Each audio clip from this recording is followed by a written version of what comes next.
मेरी माँ एक सफेद बाघिन है और मेरे पापा भी, लेकिन मैं एक छोटा काला बाघ पैदा हुआ था। मेरे पापा बहुत गुस्सा हो गए। उन्होंने मेरी माँ को लटका दिया और 3 दिन और 3 रात तक उन्हें कोड़े मारे। फिर उन्होंने बगल के काले चिंपैंजी को पकड़ लिया और उसे 7 दिन और 7 रात तक यातना दी। लेकिन फिर भी वे यह पता नहीं लगा सके कि मेरे खून की जड़ कहां से आई है। गुस्से के एक दौरे में मेरे पापा घर छोड़कर चले गए और मुझे छोड़ दिया। मेरी माँ ने भी एक और शावक को जन्म दिया, मेरा छोटा भाई। लेकिन सच कहूं तो मुझे वह थोड़ा बेवकूफ सा लगता था। जिस दिन मेरी उम्र 1 महीना हुई, माँ बाघिन शिकार पर निकल गई। उन्होंने मुझे और मेरे छोटे भाई को, दोनों शावकों को, गुफा में खेलते हुए छोड़ दिया। मेरा छोटा भाई, जो बहुत शरारती है, गुफा से रेंगता हुआ बाहर निकल गया। हमारी बदकिस्मती से वहां से एक वयस्क काला भालू गुजर रहा था। दोनों ही शिकारी होने के नाते यह साफ था कि वह अपने प्रतिद्वंदी के शावक की जान नहीं बख्शेगा। काले भालू ने दहाड़ लगाई और मेरे छोटे भाई पर झपट पड़ा। मेरा छोटा भाई डर के मारे जड़ हो गया, 1 इंच भी नहीं हिला। उस नाजुक पल में मैं ही था जो दौड़कर गया और उसे घसीटते हुए वापस गुफा में ले आया। आखिरकार मां शेरनी ठीक समय पर लौट आईं और हम बाल बाल बच गए। अगर ऐसा न होता कि भले ही मेरा शरीर बाघ का है, लेकिन मेरी आत्मा, शायद मैं इस खतरों से भरे जंगल में बहुत पहले ही मर गया होता। इस घटना ने मुझे पूरी ताकत से यह चाहने पर मजबूर कर दिया कि मेरे पास खुद को बचाने की शक्ति हो। यही वह पल था जब सब कुछ शुरू हुआ। मां बाघिन हमारे सामने लेट गई और अपना पेट दिखाया। शुरुआत में मैं ऐसा करने से मना कर रहा था, लेकिन जब मेरी मां का गुनगुना दूध मेरे मुंह में गया तो एक गर्म लहर मेरे पूरे शरीर में दौड़ गई। मुझे ऐसा महसूस हुआ जैसे मैं फिर से जन्मा हूं। इसीलिए खाने के समय मैं अपने शरारती छोटे भाई से कहीं ज्यादा उत्साही था। कई महीनों की बढ़त के बाद मैंने महसूस किया कि मैं बाकी बाघों से अलग हूं। सबसे पहले मेरी भूख बहुत ज्यादा थी। मुझे हमेशा लगता था कि मेरा पेट कभी भरता ही नहीं। और दूसरा, मेरा आकार। मैं अपने भाई से कहीं ज्यादा तेजी से बढ़ रहा था। 5 महीने की उम्र में मेरा वजन पहले ही 40 किलो हो गया था, जबकि मेरा छोटा भाई मुश्किल से 20 किलो से ऊपर था। तभी हमने पहली बार मांस खाना शुरू किया। जब मैंने पहली बार जंगली सुअर का मांस खाया, उसके खून भरे स्वाद के साथ मेरे पेट में एक और भी तेज गर्मी की लहर दौड़ गई। फिर वह गर्मी मेरे पूरे शरीर में फैल गई। ऐसा लग रहा था कि मांस खाने से मेरी ताकत बढ़ रही है। 1 महीने बाद हमने आधा साल पूरा किया। मां बाघिन ने हमें शिकार की तकनीकें सिखाना शुरू किया। अचानक मां बाघिन की नजर ठंडी और तीव्र हो गई। ऐसा लग रहा था जैसे उसने कोई शिकार देख लिया हो। आगे एक झुंड चित्तीदार हिरणों का दिखाई दिया जो चर रहे थे। हर कुछ मिनटों में उनमें से एक सिर उठाकर निगरानी करता था। मैं चुपचाप लेटा रहा, मां बाघिन को देखता रहा ताकि उसके अनुभव से सीख सकूं। हम तीनों हवा की दिशा में थे, इसलिए हिरण हमें सूंघ नहीं सकते थे। मां बाघिन ने मुड़कर मुझे और मेरे भाई को इशारा किया कि हम शांत और स्थिर रहें। वह जमीन का फायदा उठाते हुए झुंड के पास रेंगती हुई गई। कुछ ही मिनटों में वह उनसे 100 मीटर से भी कम दूरी पर पहुंच गई। जैसे ही हिरणों ने अपनी सतर्कता थोड़ी कम की, मां बाघिन बिजली की तरह झपट पड़ी। विस्फोटक ताकत के साथ उसने एक को पकड़ लिया और एक झटके में उसे गिरा दिया। उसने जल्दी से सही जगह ढूंढी और एक ही काट में उसे मार डाला। पूरे शिकार की प्रक्रिया 30 सेकंड से भी कम समय में खत्म हो गई। मां बाघिन ने हिरण को हमारे पास घसीट कर लाया, अपनी मूंछों से खून चाटा, 2 कदम पीछे हटी और लेट गई। यह संकेत था कि पहले मैं और मेरा भाई खाएं।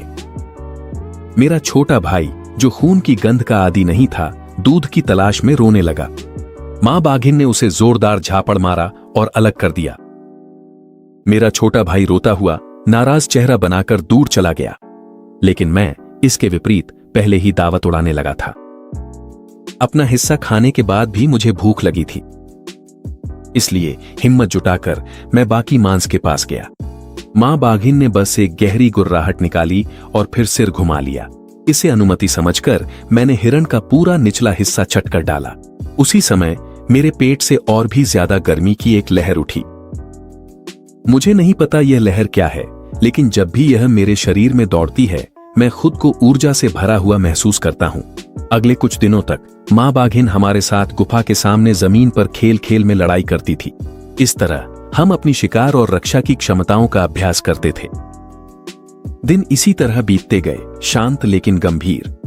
फिर एक दिन जब हम तीनों शिकार से लौट रहे थे, हमने ठीक अपने सामने एक गहरी और डरावनी दहाड़ सुनी। वह एक विशाल अनजान नर बाघ था। मां तुरंत सतर्क हो गई। वह एक ऊंची जगह पर कूद गई ताकि आसपास का निरीक्षण और खोज कर सके, जबकि मेरा भाई अपनी जगह पर जड़ हो गया। वह डर के मारे कांप रहा था। उस अनजान बाघ के आने के बाद मैं पूरी रात एक पल भी नहीं सो सका। पहली बार मुझे बाहरी दुनिया से एक बहुत बड़ा खतरा महसूस हुआ। हमें सुरक्षित रखने के लिए मां ने हमारे सैकड़ों किलोमीटर के इलाके की गश्त करना शुरू कर दिया। यह एक बहुत ही खतरनाक संकेत था। लगातार कई दिनों तक मां ने हमें अपने साथ बाहर नहीं जाने दिया। कई दिनों तक गश्त करने के बाद उसे उस अनजान नरबाघ का कोई और निशान नहीं मिला। तभी मां ने राहत की सांस ली और हमें फिर से शिकार पर ले गई। यहां तक कि एक दिन कुछ बहुत ही असामान्य हुआ। जब हम शिकार कर रहे थे तो हमें 300 किलोग्राम से भी भारी एक नर भालू मिला, लेकिन उसे पहले ही खा लिया गया था। सिर्फ सिर और कंकाल ही बाकी थे। लाश के पास एक विशाल और स्पष्ट बाघ के पंजे का निशान था। इससे उस अनजान नरबाघ की ताकत की पुष्टि होती थी। मां घबराई हुई पास गई और जांचने लगी। यहां तक कि उसके लिए भी इतने बड़े भालू को मारना गंभीर चोटों के बिना संभव नहीं था। लेकिन उस अनजान बाघ के घायल होने का कोई भी निशान नहीं था। मुझे एक सिहरन महसूस हुई। अगर हम उससे टकरा जाते तो यकीनन हम जिंदा नहीं बचते। सुरक्षित रहने के लिए मां के पास हमें एक अनजान पहाड़ी की ओर ले जाने के अलावा कोई चारा नहीं था। शायद उस नरबाघ के दबाव के कारण मां हमें लगातार आगे बढ़ने के लिए जल्दी करवा रही थी। लेकिन कहते हैं कि जिससे सबसे ज्यादा डरते हो वही सबसे जल्दी सामने आ जाता है। जंगल में एक जोरदार दहाड़ गूंजी। मां ने समय गंवाने की हिम्मत नहीं की। वह अपने ऊपर भारी दबाव महसूस कर रही थी। बहुत संभव था कि वह वही नरबाघ हो जिसे हमने अब तक नहीं देखा था। अब हम सिर्फ इतना ही कर सकते थे कि जितना हो सके उससे दूर भाग जाए। हम 2 घंटे तक बिना रुके दौड़ते रहे। जैसे ही हम घने झाड़ियों से निकलकर एक खुले स्थान पर पहुंचे, मेरी मां सबसे पहले सतर्क हुई। वह 2 या 3 मीटर का छलांग लगाकर हमारे सामने आ गई। अचानक उसने बेहद भयानक गुर्राहट निकाली। करीब 200 या 300 मीटर की दूरी पर एक विशाल और प्रभावशाली नरबाघ पहले से ही हमारा इंतजार कर रहा था। उसके आकार और फर के रंग से लग रहा था कि वह अभी अभी वयस्कता की दहलीज पर पहुंचा है। वह अपनी पूरी ताकत पर था और उसका वजन कम से कम 270 किलोग्राम से ज्यादा था। हालांकि मां औसत बाघिन से बड़ी थी, लेकिन इतने बड़े नरबाघ के सामने वह अपने दोनों शावकों की रक्षा नहीं कर सकती थी। मुझे कुछ करना था। मां ने हल्की सी गुर्राहट निकाली, यह देखने के लिए कि क्या वह उसे डरा सकती है और भगा सकती है। लेकिन नरबाघ न केवल पीछे नहीं हटा, बल्कि वह शांतिपूर्वक उसकी ओर बढ़ गया। ऐसा लग रहा था कि वह पहले मां से संवाद करना चाहता है। और इस तरह दोनों वयस्क बाघ, एक मादा और एक नर, आमने सामने खड़े हो गए। तनाव अपनी चरम सीमा पर पहुंच गया। मैं घास के बीच छिपा हुआ स्थिति को ध्यान से देख रहा था। मैं सोच रहा था कि हम इस स्थिति से कैसे बाहर निकल सकते हैं। अगले ही पल बाघ मां पर झपट पड़ा। मां ने बिना किसी डर के सामने से उसका सामना करने के लिए छलांग लगा दी, लेकिन नर बाघ ने उसे गर्दन से पकड़ लिया।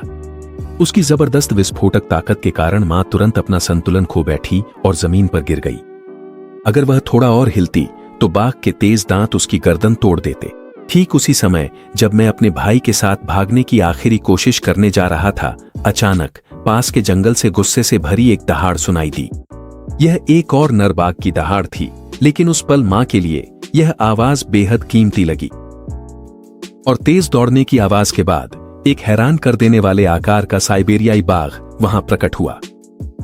उसका पूरा अस्तित्व एक उग्रता की आभा बिखेर रहा था। वह उस बाघ से भी ज्यादा ताकतवर और प्रभावशाली था जिसने वो मां को हराया था। उसके पूरे शरीर से एक अनियंत्रित हत्यारा स्वभाव फूट पड़ा। वह वुआ था और वह गुस्से में था। जो उसकी साथी और बच्चों को चोट पहुंचाने का दोषी था, उसके सामने वह खुद को कैसे रोक सकता था। अगले ही पल वुआ ने अपनी आंखें सिकोड़ लीं और उसका विशाल शरीर जबरदस्त ताकत के साथ झपट पड़ा। वह उस अजीब बाघ पर बिजली की तरह झपट पड़ा। दोनों जानवरों को मौत की लड़ाई लड़ते देखकर ही मुझे समझ आया कि एक वयस्क नर बाघ कितना डरावना हो सकता है। लड़ाई के दौरान दोनों को चोटें आईं, लेकिन वुआ ने अपने वजन और अनुभव के दम पर धीरे धीरे बढ़त बना ली। वुआ ने एक पंजे के वार से उस अजीब बाघ की एक आंख फोड़ दी। ठीक जब वे फिर से लड़ाई शुरू करने वाले थे, तभी एक आंख वाला बाघ अचानक मुड़ गया। वह वुआ और मेरी ओर बुरी तरह झपटा, मुझे एक झटके में दूर फेंक दिया और फिर भाग गया। मुझे लगा जैसे मेरा पूरा शरीर 2 हिस्सों में बंट गया हो। किसी ने भी उम्मीद नहीं की थी कि वह भाग जाएगा। दूसरी ओर वुआ भारी कदमों से दौड़ता हुआ पास आया। उसने मेरी ओर देखा और उसकी आंखों में मुझे कोमलता और अपराध बोध की झलक दिखाई दी। अगर मैंने उस बदकिस्मत को सीधे मार डाला होता तो उसका बच्चा इस तरह नहीं झेलता। इस लड़ाई में वुआ को भी कुछ चोटें आईं। शुक्र है कुछ ऑक्सीजन मिलने पर वह कुछ ही दिनों में ठीक हो जाएगा। मुझे नहीं पता कितना समय बीत गया, लेकिन मैं बेहोशी से जाग गया। मैं बस महसूस कर रहा था कि मेरा शरीर एक गर्म धारा में लिपटा हुआ है और मेरी चोटें तेजी से ठीक हो रही हैं। लेकिन तुलना करने पर वो मां की हालत कहीं ज्यादा गंभीर थी। जानवरों के लिए एक गंभीर चोट का मतलब लगता है कि वे सब कुछ किस्मत के हवाले ही कर सकते हैं। वो मां को भी एहसास हो गया था कि उसके पास ज्यादा समय नहीं बचा है। मैंने अपनी शरीर की रहस्यमय ऊर्जा उसे देने की कोशिश की, लेकिन पाया कि मैं उसे बिल्कुल भी नियंत्रित नहीं कर पा रहा था। मैंने अपने चारों ओर के जंगल को देखा और अचानक मेरे दिमाग में एक विचार आया। शायद मैं आंतरिक चोटों के इलाज के लिए औषधीय जड़ी बूटियां ढूंढ सकता था। ज्यादातर दवाइयां जो इंसान इस्तेमाल करते हैं वे जानवरों पर भी असर करती हैं। अभी गर्मी की शुरुआत है और बारिश भरपूर हो रही है। कई औषधीय जड़ी बूटियां अब भी अंकुरित हो रही हैं और बढ़ रही हैं। अगर मैं कई साल पुराना जंगली जिनसेंग ढूंढ पाता तो वह सबसे अच्छा होता। वुआ का इलाका वनस्पति और जीव जंतुओं से काफी समृद्ध है।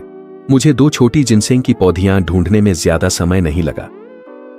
वो मां ने उन्हें खा लिया और जैसा कि उम्मीद थी उसकी चोटें बेहतर हो गईं। इसलिए वुआ ने मेरे भाई वूदी और मुझे शिकार पर ले जाना शुरू कर दिया। आधे महीने तक प्रशिक्षण के बाद मैं न केवल और मजबूत और तंदुरुस्त हो गया, बल्कि मेरी गति और सूंघने की शक्ति भी बेहतर हो गई। मैं तो 30 किलोमीटर के दायरे में सब कुछ सूंघ भी सकता था। आखिरकार मैंने वुआ से सीखी गई अनुभव के अनुसार अपनी पहली अकेली शिकार यात्रा शुरू की। मैंने गुफा से लगभग 10 किलोमीटर दूर शिकार के लिए सबसे अच्छी जगह चुनी। मैंने एक छोटी सी ऊंची टीला ढूंढा। यहां से दृश्य बहुत विस्तृत था और घास ऊंची और घनी थी, जिससे मुझे देख पाना मुश्किल था। मैं झाड़ियों में दुबक गया और इंतजार करने लगा। छोटे छोटे जानवरों की लहरें नाले के किनारे आती जाती रहीं। आखिरकार जंगली सुअरों का एक झुंड आ पहुंचा। मैंने एक फैसला किया। जंगली सुअर बहुत तेजी से बढ़ते हैं और वयस्कों को छोड़कर बाकी से मैं निपट सकता हूं। इस झुंड में 3 वयस्क जंगली सुअर थे। मुझे सबसे पहले उन्हें दूर करना था। जब जंगली सुअरों का झुंड पानी पीने के लिए सतर्कता छोड़ रहा था, मैं झाड़ियों से कूद पड़ा। वयस्क जंगली सुअर सबसे तेज प्रतिक्रिया देने वाले थे और अपने बच्चों के साथ भागने लगे। मैंने पहले ही उनकी भागने की दिशा का अनुमान लगा लिया था। मेरा शरीर घास से बाहर कूदा और मैं सीधे उन छोटे सुअरों की ओर झपटा जो इधर उधर भाग रहे थे। एक ने मुझे चकमा देने के लिए अचानक मोड़ लिया, लेकिन मैंने तो जानवरों की दुनिया पर डॉक्यूमेंट्री देखी है। मैं कैसे धोखा खा सकता था। जैसे ही उसने मोड़ लिया, मैंने उसी गति का फायदा उठाकर उसे काट लिया, ठीक उसी वक्त जब वह छोटा सुअर मुझ पर झपटा था। खून का स्वाद तुरंत ही मेरे मुंह में फैल गया। मैंने मरी हुई शिकार को एक तरफ फेंक दिया। मैं बाकी को पकड़ने के लिए दौड़ा। फसल बुरी नहीं रही। मांसाहार के दौरान मैं अपने मांसपेशियों और हड्डियों में बदलाव महसूस कर सकता था। वे न सिर्फ और मजबूत हो गए, बल्कि मेरी गति भी बढ़ गई थी। मेरी प्रतिक्रिया अन्य जानवरों की तुलना में कई गुना तेज थी। बहुत संभव है कि ये बदलाव मेरे शरीर के भीतर मौजूद रहस्यमयी ऊर्जा से आ रहे हों। अगर मैं इस ऊर्जा का इस्तेमाल खुद को मजबूत करने के लिए करता रहा, तो जब मैं सच में बड़ा हो जाऊंगा, मेरी ताकत और गति की कोई कल्पना भी नहीं कर सकता। ठीक उसी समय जब मैं मुंह में एक सुअर का बच्चा दबाए लौट रहा था, अचानक सामने की झाड़ियों से एक अनजाना गंध आई और वे कम नहीं थे। इसके तुरंत बाद कई भूरे भेड़िए दौड़ते हुए बाहर आ गए। उनका नेतृत्व करने वाला अल्फा भेड़िया मुझसे थोड़ा छोटा था, लेकिन उनकी संख्या बहुत थी। वे तो कुछ छोटे बच्चों को भी साथ लाए थे। आखिर एक भेड़ियों का झुंड अपने पूरे परिवार के साथ किसी बाघ के इलाके में क्यों आकर बसता? मैं थोड़ा उलझन में था, लेकिन मुझे डर नहीं था। अल्फा भेड़िए ने सबसे पहले आसमान की ओर भौंक कर चेतावनी दी। मैं उन्हें नजरअंदाज करना चाहता था, लेकिन यह हुबाओं का इलाका है। वे अपने पूरे परिवार के साथ यहां घुस आए थे। एक युवा मालिक होने के नाते मेरा फर्ज है कि मैं अपने पिता की मदद करूं और इन घुसपैठियों को सबक सिखाऊं। तुरंत ही एक गहरा और शक्तिशाली दहाड़ भेड़ियों के झुंड की ओर गूंज उठा। भेड़िए स्वाभाविक रूप से डर गए, लेकिन जब उन्होंने देखा कि मैं अभी वयस्क नहीं हूं और मेरी पकड़ी हुई शिकार पर ध्यान दिया, तो उनका डर पल भर में गायब हो गया। उन्होंने अपने दांत दिखाए और मरने मारने की मुद्रा में आ गए। मैं उन्हें यह बर्दाश्त नहीं करने वाला था। मैंने दोनों शिकार जमीन पर रख दिए। मैंने एक शिकार को अपने पंजे से पकड़ा और झुंड की गुस्से भरी नजरों के सामने उसे फाड़कर खाने लगा। मैं दोनों सुअरों को कुछ ही निवालों में खा सकता था, लेकिन मैंने उन्हें धीरे धीरे उनके सामने फाड़ना और खाना तय किया ताकि उकसावे की हद तक ले जाऊं। अल्फा भेड़िया साफ तौर पर घबरा गया। अगर उसने कुछ नहीं किया तो उसके अधीनस्थों के मन में और विचार आ सकते थे। उसने आदेश दिया और बाकी ग्रे भेड़ियों ने अब हिचकिचाना छोड़ दिया। कुछ मादा भेड़ियों ने बच्चों की रक्षा की और उन्हें दूर छुपा दिया। बाकी भेड़िए फैल गए और मुझे घेर लिया। बाघ और भेड़ियों के बीच की लड़ाई बस शुरू होने ही वाली थी। मैंने अल्फा भेड़िए पर नजर गड़ाई और उस पर झपट पड़ा। झुंड को उम्मीद नहीं थी कि मैं पहले हमला करूंगा। जब तक वे प्रतिक्रिया करते, तब तक अल्फा भेड़िए को उसके पंजे के एक ही वार से उड़ा दिया गया था। मेरे पीछे आ रहे भेड़िए मुझ तक पहुंच गए और मेरी पीठ पर काटने लगे। मुझे कई घाव लगे, जिससे मेरी पशु प्रवृत्ति तुरंत जागृत हो गई। मैंने मुझ पर हमला कर रहे भूरे भेड़ियों में से एक को पकड़ा और अपनी पूरी ताकत से उसकी गर्दन पर काट लिया। दरार। मैंने इसे एक ही बार में काट कर तोड़ दिया। मैंने महसूस किया जैसे मेरे अंदर अचानक एक शक्तिशाली ताकत फूट पड़ी हो। मेरा आक्रमण शक्ति तुरंत ही एक स्तर ऊपर बढ़ गया। झुंड डर गया। उन्होंने कभी भी इतना क्रूर बाघ का शावक नहीं देखा था। वे तुरंत ही चारों ओर भाग गए। मैं वापस गुफा में गया और भेड़िए की लाश को जमीन पर फेंक दिया।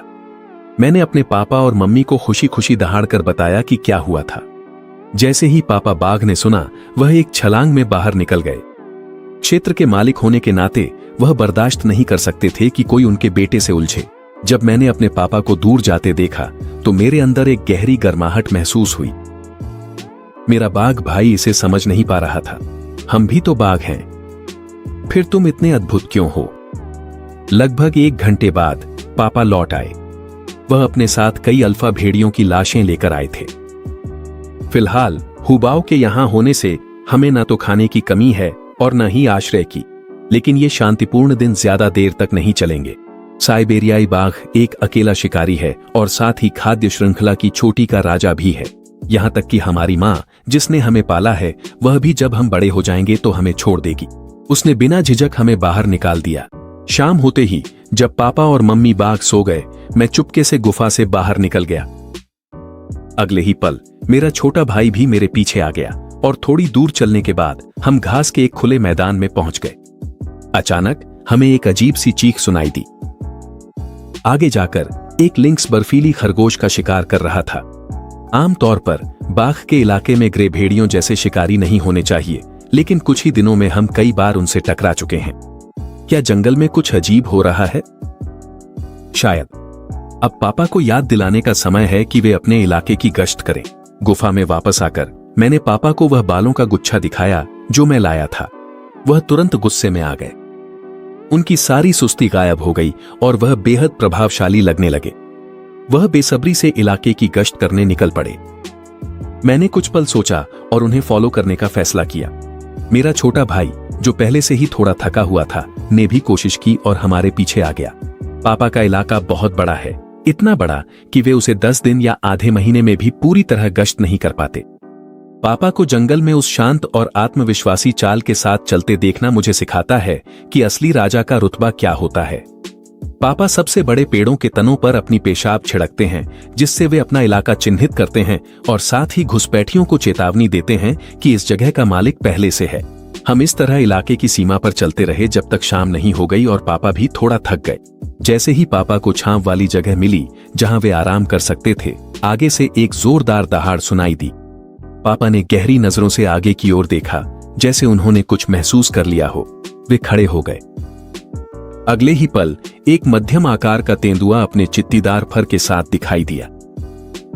6 बाघों की आंखें तेंदुए पर टिक गईं। हमारे सामने खड़ा तेंदुआ घबरा गया। वह मुड़ा और एक छोटी भारी चेतावनी की आवाज निकाली। माहौल बहुत तनावपूर्ण हो गया। तेंदुए आमतौर पर झुंड में चलते हैं। थोड़ी ही देर में 5 और आ गए। ऐसा लग रहा था कि उन्हें लगता था कि उनकी संख्या पापा को डराने के लिए काफी होगी, लेकिन उन्होंने उसके अपने इलाके की रक्षा करने के संकल्प को कम आंका था। इसके अलावा उन्होंने एक घातक गलती कर दी। कभी भी, लेकिन कभी भी उस पिता को उकसाने की कोशिश मत करो जो अपनी संतानों के साथ हो, चाहे सिर्फ अपने बच्चों के सामने उदाहरण पेश करने के लिए ही सही। पापा कभी पीछे नहीं हटते। उन्होंने एक दहाड़ लगाई और 5 तेंदुओं की ओर झपट पड़े, लेकिन पापा ने पहले ही पल में हमला नहीं किया। मैं और मेरा छोटा भाई उनकी कमजोरी थे और लगता है तेंदुओं को इसका एहसास हो गया था। उनकी हिम्मत, जो पहले कम हो गई थी, फिर से बढ़ गई। यही वह पल था जब मैंने समझा कि क्यों कहते हैं कि नवजात बछड़ा बाघ से नहीं डरता। पापा का पहले हमला न करना तेंदुओं को यह गलतफहमी दे गया कि वह इतने ताकतवर नहीं है, लेकिन मैंने यह बात बहुत साफ देखी। पापा बिना किसी परेशानी के 5 का सामना कर सकते थे। वह केवल इसलिए हमला नहीं कर रहे थे क्योंकि उन्हें हमारी चिंता थी। उसी पल मैंने सिर उठाया और एक दहाड़ लगाई। गंभीर भाव के साथ मैंने अपने छोटे भाई को अपने पास रखकर उसकी रक्षा की। मेरी इस प्रतिक्रिया से 5 तेंदुए डर गए। उन्हें उम्मीद नहीं थी कि एक शावक इतना आक्रामक हो सकता है। पापा शायद मेरी बात समझ गए थे। अगले ही पल वे हवा की तरह तेजी से हिले और 5 तेंदुओं पर टूट पड़े। पापा ने बिना हिचकिचाए सबसे पास वाले तेंदुए को पकड़ लिया और उसे काटने और फाड़ने लगे। एक बार जब वे लड़ाई के मोड़ में आ गए तो उनके शरीर से निकलने वाला दबाव इतना जबरदस्त था कि मैं खुद भी डर गया। 5 तेंदुए डर के मारे पीले पड़ गए। पहली ही भिड़ंत में पापा ने एक तेंदुए को एक ही पंजे के वार से उड़ा दिया और दूसरे की पिछली टांग काट ली। जो बाकी बचे थे वे इतने डर गए थे कि एक पल भी रुकने की हिम्मत नहीं कर सके। वे सब घबराकर भाग खड़े हुए। पापा एक पल के लिए झिझके, लेकिन फिर तय किया कि उनका पीछा नहीं करेंगे। वे मेरे पास आकर मुझसे सट गए और फिर मेरे छोटे भाई की पेशानी चाटने लगे। ये साफ था कि पापा मेरे व्यवहार से बहुत संतुष्ट थे। आखिरकार जैसा बाप वैसा बेटा, मेरा व्यवहार उन्हें गर्व से भर गया था। इसके बाद पापा ने तेंदुए के शरीर को अपने मुंह में पकड़ा और पूरे वेग से इलाके की सीमा की ओर दौड़ पड़े ताकि अपनी पेशाब से उसे चिन्हित कर सकें। यह घुसपैठियों के लिए सबसे प्रभावी चेतावनी है। 10 मिनट से ज्यादा बीत गए। पापा टाइगर अपने मजबूत और आत्मविश्वासी कदमों के साथ लौटे। उनके मुंह में कई शिकार थे जिनकी गर्दन टूटी हुई थी। अब लूट का आनंद लेने का समय था। पापा टाइगर ने सबसे मोटा शिकार चुना और खाने लगे। मैंने अपने छोटे भाई को एक छोटा एल्क चुनने के लिए ले गया। सांझ की रोशनी में हम तीनों, पिता और बेटे की परछाइयां बहुत लंबी हो गई थीं, जैसे यह संकेत दे रही हों कि साइबेरियाई बाघों का एक शक्तिशाली और युवा परिवार उभर रहा है। आज 5 युवा तेंदुओं से हुई मुलाकात ने मुझे ताकतवर की ही चलने वाली जंगल की कानून को और बेहतर समझा दिया। आज निश्चिंत जीवन जीना सिर्फ पापा टाइगर की सुरक्षा की वजह से ही संभव है, लेकिन मुझे पता है कि एक दिन मुझे जाना ही होगा। मुझे जितनी जल्दी हो सके और मजबूत बनना होगा। एक और रात बीत गई और पापा टाइगर हमें फिर से इलाके की गश्त पर ले गए। गश्त के दौरान हमने देखा कि सीमा रेखा में बदलाव किया गया था। बहुत गंभीर रूप से नहीं, लेकिन मोटे तौर पर। इलाके की सीमाओं पर 20 से ज्यादा जगहों पर घुसपैठ के संकेत थे। यह संख्या मुझे थोड़ी चिंता देने लगी। निश्चित रूप से पड़ोसी क्षेत्रों में कुछ ऐसा हुआ था जिसने उन जीवों को प्रवास करने के लिए मजबूर कर दिया। आगे चलकर पापा टाइगर की गुफा थी। कुछ दिनों तक बाहर रहने के बाद मुझे उस यात्री की तरह घर लौटने की तड़प महसूस हुई जो अपने घर की याद में डूबा रहता है। गुफा में लौटने पर पापा टाइगर रास्ते में शिकार किए गए एक सिका हिरण के साथ मम्मी टाइगर के पास आए। उन्होंने उसे उसके सामने ऐसे रखा जैसे उसे खुश करने का इशारा कर रहे हों। उस समय मुझे समझ आया कि पापा टाइगर ने यह सुनिश्चित कर लिया था कि इलाका सुरक्षित है और मम्मी टाइगर हमें वापस हमारे अपने घर ले जाने की तैयारी कर रही थी। लेकिन पापा टाइगर से दूर और सिर्फ मम्मी टाइगर पर निर्भर रहते हुए मुझे डर है कि मेरे भाई और मुझे पेट भर खाना मिलना भी एक समस्या बन सकता है। अब समय आ गया था कि मैं अपनी शिकार करने की कला खुद ही निखारूं। अपनी पिछली जिंदगी में एक शौकिया मछुआरे के तौर पर मैं अच्छी चारा तैयार करने की अहमियत को अच्छी तरह समझता था। इस इलाके में सबसे ज्यादा जंगली सुअर ही मिलते हैं और इन मांसल बड़ी तादाद में और ज्यादा चालाक न होने वाली मखलूकात से निपटने के लिए चारा लगाना सबसे आसान और असरदार तरीका है। मैंने खुदाई की और करीब 10 या 15 किलो जड़ें और कंद एक ही जगह पर इकट्ठा कर दिए। फिर मैं झाड़ियों में चुपचाप लेट गया और इंतजार करने लगा। पिछली जिंदगी में इंसान और इस जिंदगी में बाघ होने के नाते मैं जानता हूं कि मुझे अपनी बुद्धि का इस्तेमाल करना चाहिए। यही वो चीज है जो एक साइबेरियन बाघ को सच में डरावना बनाती है।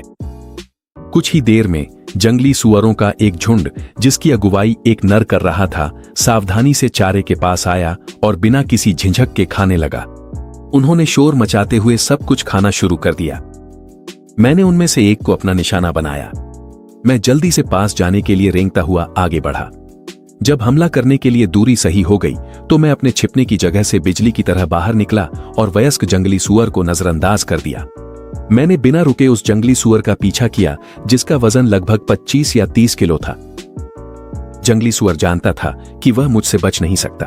उसने चालें चलनी शुरू कर दी। पहली चाल ने मुझे थोड़ा चौंका दिया। उसने मुझे लगभग संतुलन खोने पर मजबूर कर दिया। जब तक मैं संभला और फिर से तेज दौड़ा, तब तक वह मुझसे काफी आगे निकल चुका था। साइबेरियाई बाघ की आदतों के अनुसार ऐसी शिकार को अब खोया हुआ मान लेना चाहिए था, लेकिन मेरे पास एक रहस्यमय ऊर्जा का समर्थन था। मुझे ऊर्जा खर्च होने की कोई परवाह नहीं थी। एक दहाड़ के साथ मैंने रफ्तार बढ़ाई और फिर से उसका पीछा किया। मैंने उसे कई किलोमीटर तक पीछा किया, तब जाकर उसे पकड़ पाया। जब मैं मांद में लौटा तो पापा और मम्मी बाघ पहले ही सो चुके थे। अगले दिन मम्मी बाघ हमें वहां से ले गईं। पापा बाघ गुफा में ही लेटे रहे, हमें विदा करने बाहर नहीं आए। उसके लिए यह उसकी लंबी बाघ जीवन में सिर्फ एक छोटा सा प्रसंग था। लेकिन जैसे ही हम मम्मी बाघ के इलाके में दाखिल हुए, कुछ गड़बड़ थी। जमीन पर हमारी ही प्रजाति के बेतरतीब पैरों के निशान थे। वे एक बाघिन और उसके 3 शावकों के थे। मम्मी बाघ जंगल में घूम रही थीं और बीच बीच में दहाड़ रही थीं। वह घातक गुस्से से भरी हुई थी। उसकी आंखों को और कुछ नहीं दिख रहा था, वह बस घुसपैठियों को ढूंढना चाहती थी। भले ही वह दूसरी बाघिन भी अपने बच्चों की देखभाल कर रही थी, मम्मी बाघिन दया नहीं जानती। गुफा से 10 किलोमीटर से भी ज्यादा दूर उसे फिर से दूसरी बाघिन के पैरों के निशान मिले, जो एक वयस्क हिरण की लाश के पास थे। मम्मी बाघिन बहुत गुस्से में थी। यह ऐसा था जैसे कोई अजनबी तुम्हारे घर में घुस आए, न सिर्फ सब कुछ अस्त व्यस्त कर दे, बल्कि ढेर सारी बदबूदार गंदगी भी छोड़ जाए। वह गुस्से में दहाड़ती हुई चल रही थी, जैसे कोई पागल सड़क पर चिल्ला रहा हो। सांझ होते होते मम्मी बाघिन ने दहाड़ना बंद कर दिया। उसने चुपचाप अपने आसपास देखने के लिए एक ऊंची जगह ढूंढी। उसने अपनी सुनने की शक्ति तेज कर ली। अचानक उसकी नजर सख्त हो गई और वह एक दिशा में चल पड़ी। अचानक मुझे हल्की सी दहाड़ सुनाई दी। करीब 200-300 मीटर की दूरी पर जंगल की घाटी में एक थोड़ी कमजोर दिखने वाली बाघिन हमें देख रही थी। दोनों मादाओं की नजरें तुरंत आपस में टकरा गईं। मम्मी बाघिन ने लगातार कई दहाड़ें लगाईं। दूसरी बाघिन भी पीछे नहीं रही और उसने जवाब दिया, जब 2 बाघ मिलते हैं तो कहने के लिए कुछ नहीं होता। वे सीधे लड़ाई के लिए बढ़ जाते हैं। वे 2 घरेलू बिल्लियों की तरह लग रही थीं, जो एक दूसरे पर पंजे मार रही थीं। फिर वे एक दूसरे को काटती और जमीन पर लौटपोट हो जाती। हालांकि यह दृश्य नर बाघों की लड़ाई जितना भव्य नहीं था, लेकिन उतना ही खूनी और क्रूर था। थोड़े ही समय में दोनों बाघिनें घायल हो गई थीं। आक्रमणकारी स्पष्ट रूप से कमजोर स्थिति में थी। मां बाघिन के आकार की तुलना में वह काफी छोटी थी। हालांकि उसने पूरी ताकत से लड़ाई की, लेकिन हार से बच नहीं सकी। मां बाघिन ने एक ही झटके में उसे गिरा दिया और अपनी तेज दांतों से उसे बेरहमी से काट लिया। अपनी मां को हारते देख छिपे हुए तीनों शावक खुद को बाहर भागने से रोक नहीं सके। वे अपनी मां के साथ दौड़ पड़े और बच्चों जैसे दहाड़ने लगे। वे जितना हो सके डरावने दिखने की कोशिश कर रहे थे, इस उम्मीद में कि मां बाघिन डर जाए। शायद शावकों के इस व्यवहार से भावुक होकर आगे बढ़ रही मां बाघिन ने हमला जारी नहीं रखा। सभी जीवों में भावनाएं होती हैं और मांओं के बीच तो और भी ज्यादा। कुछ देर बाद जमीन पर पड़ी बाघिन ने थोड़ी ताकत वापस पा ली। उसने अपने पंजों के सहारे खड़े होने की कोशिश की। मां बाघिन ने सोचा कि वह अभी भी हार मानने वाली नहीं है।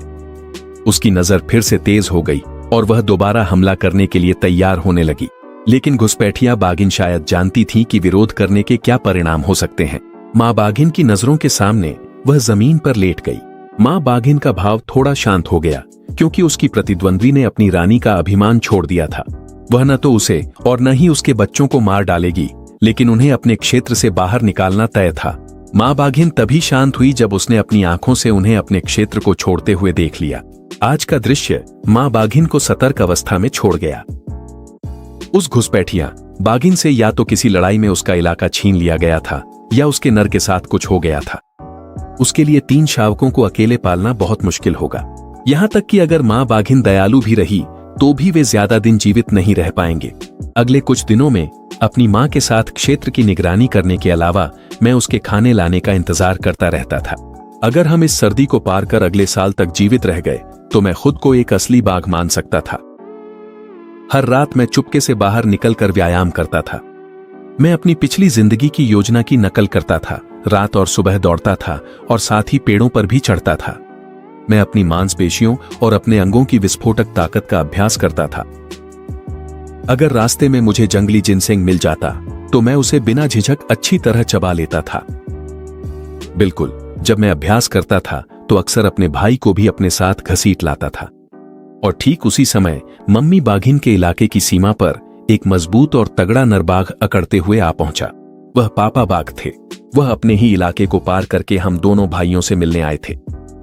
ठीक उसी समय जब पापा बाघ मुझसे स्नेह जताने के लिए मेरी फर से रगड़ रहे थे, मैंने हैरानी से उनके सीने पर पंजे का एक निशान देखा। यह वही निशान था जो शायद किसी दूसरे नरबाघ ने उन्हें दिया था। बाद में पापा बाघ ने हमें बताया कि क्या हुआ था। वह बाघ जो उनके इलाके के पास का प्रभुत्वशाली बाघ था, उसे एक वयस्क भालू बाघ ने मार डाला और उसका इलाका अपने कब्जे में ले लिया। इसी वजह से पहले इतनी सारी जीव जंतु डर के मारे भाग रहे थे। मुझे लगता है कि वह बाघिन जिसने पहले हमारे इलाके में घुसपैठ की थी, शायद उसने अपना साथी और घर खो दिया था। इसीलिए वह मम्मी बाघ के पास खाना ढूंढने आई थी। पापा बाघ, लगता है वह पहले ही नए आए बाघ से लड़ चुकी है। वे दोनों किसी समझौते पर पहुंचे और वह यहां भागती हुई आ गई। यह साफ था कि उन्हें चिंता थी कि वह नया बाघ हमें भी झगड़े के लिए ढूंढता हुआ आ सकता है। आखिरकार, चाहे मम्मी बाघ कितनी भी ताकतवर क्यों न हो, वह इतने बड़े बाघ से नहीं जीत सकती थी। पापा बाघ हमें मम्मी बाघ के इलाके की निगरानी के लिए ले गए। उन्होंने मम्मी बाघ को कई चेतावनियां दी, जैसे कि अगर वह नए बाघ से आमना सामना कर ले जब वह पापा बाघ वहां न हो तो क्या करना है, उसे तुरंत भाग जाना चाहिए था। जब हम मम्मी बाघ के इलाके की सीमा पर पहुंचे तो पापा बाघ ने पूरी सीमा की निगरानी की, लेकिन उसे अपना ताकतवर प्रतिद्वंद्वी कहीं नहीं दिखा। लेकिन जब हम एक ढलान पर चढ़े तो हमें कुछ अजीब नजर आया। एक साइबेरियन बाघ के शावक की लगभग सड़ चुकी लाश। ऐसा लग रहा था कि यह उसी बाघिन का शावक था जिसने हमारे इलाके में घुसपैठ की थी। यहां तक कि शक्तिशाली साइबेरियन बाघों के भी कमजोरी और बेबसी के पल होते हैं। एक मरा हुआ शावक इस बात का संकेत था कि बाघिन और उसका दूसरा शावक शायद इससे बेहतर किस्मत वाले नहीं होंगे। पापा बाघ ने बदबू को सहन किया और आसपास के इलाके में तलाश की। अचानक लगभग 2 किलोमीटर दूर जंगल में उतनी ही भव्य एक आकृति दिखाई दी जो उसे घूर रही थी। पापा बाघ ने तुरंत चेतावनी भरी दहाड़ लगाई। उस नर बाघ के चेहरे पर एक लंबा निशान था जो माथे से लेकर नाक तक जाता था। ऐसा लगता है कि पापा बाघ की उससे पहले भी लड़ाई हो चुकी थी। वह न तो जीता न ही हारा। पड़ोसी इलाके के बाघ ने हम सबको बेरुखी से देखा और फिर जंगल में अंदर की ओर मुड़ गया, जैसे कह रहा हो, तुम मुझसे मत उलझो, मैं तुमसे नहीं उलझूंगा। इलाके की सीमा की गश्त करने के बाद वापसी के रास्ते का माहौल कुछ उदास सा था। शायद पड़ोसी बाघ के दबाव के कारण पापा बाघ भी सोच में पड़ गए थे। इस इलाके में पहले एक बूढ़ा बाघ रहता था। वह मेरे युवा पिता से कोई झगड़ा नहीं करता था, लेकिन अब जब यहाँ नया मालिक आ गया था तो मम्मी बाघिन पर दबाव कहीं ज्यादा था और पापा बाघ को भी समझ नहीं आ रहा था कि क्या करें। आखिरकार, क्योंकि दूसरा बाघ सीधे आकर उकसाने नहीं आया था, उसे हमला करने का कोई कारण नहीं था। हालांकि ठीक जब हम गुफा के पास पहुंचने वाले थे, मैंने दूर से किसी के घास पर चलने की आवाज साफ साफ सुनी। मैंने पापा बाघ और मम्मी बाघिन की ओर देखा और ऐसा लग रहा था कि उन्होंने वह आवाज नहीं सुनी थी। उसी पल मेरे दिमाग में एक विचार आया। हाल ही में मैं खुद को पहले से कहीं ज्यादा ताकतवर महसूस कर रहा हूं। यह उसे आजमाने का अच्छा मौका था। इसी बहाने मैं अपने भाई को भी साथ ले गया। आखिरकार हम लगभग घर पहुंच ही गए थे। कोई खतरा नहीं था। उस हल्की सी आवाज का पीछा करते हुए मैं अपने भाई के साथ चुपचाप आगे बढ़ा। जब मैं काफी पास पहुंच गया तो मैंने अपनी पिछली टांगों से जोर लगाया और उस घास पर झपट पड़ा जहां से आवाज आ रही थी। मुझे महसूस हुआ कि मैंने अपने नीचे कुछ पकड़ लिया है, एक बालदार और अच्छे आकार का शिकार। मैंने नीचे देखा और मैं सन्न रह गया। वह एक छोटा सा कंकाल जैसा बाघ का बच्चा था, वही जो कुछ दिन पहले अपनी मां के साथ हमारे इलाके में आया था। मुझे नहीं पता वह कैसे वापस आया, लेकिन मेरे भाई को इन सब बातों से कोई फर्क नहीं पड़ा। उसके लिए यह शावक एक घुसपैठिया था। वह वही करना चाहता था जो मां बाघिन करती थी, एक ही काट में उसकी गर्दन तोड़ देना। मैंने तुरंत प्रतिक्रिया दी और अपने भाई को रोक लिया। अचानक मेरे दिमाग में एक बहुत ही अनोखा विचार आया। मैंने अपने भाई और खुद को पीछे हटने के लिए कहा, जब तक कि वह शावक हमें देख न सके। छोटे बाघ के कुछ 100 मीटर पीछे चट्टानों के बीच एक गुफा में एक और शावक था, एक सफेद बाघ का बच्चा, उतना ही दुबला पतला, और उसके पास उसकी मां पड़ी थी जो अब मर चुकी थी। 2 हफ्तों से भी कम समय में वे जो कभी जानवरों के राजा थे, उनका परिवार। और इसी तरह मेरी कहानी खत्म हुई। मैंने अपने चारों ओर फैले जंगल पर एक नजर डाली। मैंने एक साहसिक फैसला लिया, मैं इन दोनों घुसपैठिए शावकों की मदद करूंगा। आखिरकार भले ही मेरा शरीर बाघ का है, मेरी आत्मा अंदर से अब भी इंसान ही है। अगर आखिर में वे जिंदा रहते हैं या मादा बाघिन उन्हें ढूंढकर मार देती है, तो मैं इसे किस्मत के हवाले छोड़ दूंगा। मेरे बाघ भाई को मेरी हरकत देखकर झटका लगा। उसे समझ नहीं आ रहा था कि क्या करे, हमारे माता पिता को जाकर बताए या नहीं। हालांकि जब वह वापस गुफा में लौटा तो उसने मेरी शिकायत नहीं की। इसके बजाय वह एक कोने में जाकर अकेले ही गुस्सा करने लगा। वह समझ नहीं पा रहा था कि उसके बड़े भाई ने किंग चेंग की मदद क्यों की थी। सुबह होते ही पापा बाग जाने की तैयारी करने लगे। उनका भी अपना इलाका है जिसकी उन्हें रक्षा करनी होती है। अगले कुछ दिनों में मैं लगातार अभ्यास करने में लग गया। धीरे धीरे मैं अपने दम पर बड़ी शिकार को सफलतापूर्वक पकड़ने में सक्षम होने लगा। अपने शरीर की रहस्यमय ऊर्जा के साथ साथ पहाड़ के जंगली जिनसेंग की जड़ों को कभी कभी चबाने से मेरा वर्तमान शरीर मजबूत होने लगा है। शिकार और जीवित रहने के मामले में मुझे लगता है कि अभी भी मुझे बहुत कुछ सीखना है। मेरे पास इंसान की बुद्धि और सोचने का तरीका है, और साथ ही साइबेरियन बाघ जैसा मजबूत शरीर भी है। अगर मैं दोनों को मिलाऊं तो एक मजबूत और क्रूर साइबेरियन बाघ, लेकिन इंसान की बुद्धि के साथ मुझे इस जंगल की चोटी पर राज करना चाहिए, है ना? इस दौरान मां बाघिन जो खाना मुझे देती थी, उसमें से जो मैं खुद शिकार करता था, जब भी मौका मिलता मैं वह चुपके से उन दोनों शावकों को दे देता था। लेकिन जो बात मुझे सिरदर्द देती थी वो थीं शिकार की तकनीकें, जो हमेशा पिता से बेटे या मां से बेटे को सिखाई जाती हैं। इन दोनों शावकों को देर सवेर सीखना ही पड़ेगा। लगता है यह जिम्मेदारी भी मुझे ही निभानी होगी। खाना, प्रशिक्षण करना, शिकार करना और 2 अनाथों को खिलाना, यही सब मेरी रोजमर्रा की जिंदगी में शामिल था। कुछ समय के प्रशिक्षण और असली अनुभव के बाद मेरी चाल ढाल और आभा रातों रात बदल गई थी। अब मेरा आकार लगभग मां बाघिन के बराबर हो गया था, और ठीक इसी वजह से मुझे एहसास हुआ कि मेरे साथ व्यवहार दिन ब दिन और भी खराब होता जा रहा था। सिर्फ इतना ही नहीं कि मां बाघिन मेरे लिए जो खाना लाती थी उसकी मात्रा भी कम होती जा रही थी, बल्कि शिकार के समय भी कभी कभी मुझे उसकी डांट सुननी पड़ती थी। कभी कभी वह मुझे बहुत साफ चेतावनी भरे अंदाज में 2-3 बार दहाड़ भी देती थी। मेरे दिल में मैं जानता था कि मां बाघिन अब मुझे एक वयस्क के रूप में देखने लगी थी। आखिरकार जब बाघ बड़े होते हैं तो उनकी क्षेत्रीयता की भावना धीरे धीरे मजबूत हो जाती है। इसके अलावा इस दौरान मेरी भूख में अचानक हुई बढ़ोतरी ने मां बाघिन को खतरे का एहसास करा दिया था। हालांकि मैं अभी भी अपनी मां को छोड़कर स्वतंत्र रूप से रहने की उम्र तक नहीं पहुंचा था, लेकिन मैं पहले ही उसके साथ क्षेत्र और संसाधनों के लिए प्रतिस्पर्धा करने की प्रवृत्ति दिखाने लगा था। यही कारण है कि मां बाघिन का मेरे प्रति व्यवहार और भी खराब होता जा रहा था। शायद इस सर्दी के बाद वह मुझे बेरहमी से भगा देगी। यही वह प्राकृतिक नियम है जिसे साइबेरियाई बाघों ने लाखों वर्षों से जीवित रहने के लिए अपनाया है। यहाँ तक कि अगर मैं अपने पिता के क्षेत्र में जाना चाहूं तो भी मुझे उनकी अनुमति चाहिए होगी, अन्यथा मैं एक घुसपैठिया कहलाऊंगा। और भले ही मैं उसका अपना बेटा हूं, पापा बाघ भी कोई दया नहीं दिखाएंगे। दिन गिनते हुए अब लगभग समय आ गया है। जब पापा बाघ हमसे मिलने आएंगे तो मैं इस बारे में उनसे बात करने का सोच रहा हूं। आखिरकार मां बाघिन के क्षेत्र में छोटी शिकारें अब बहुत कम रह गई हैं।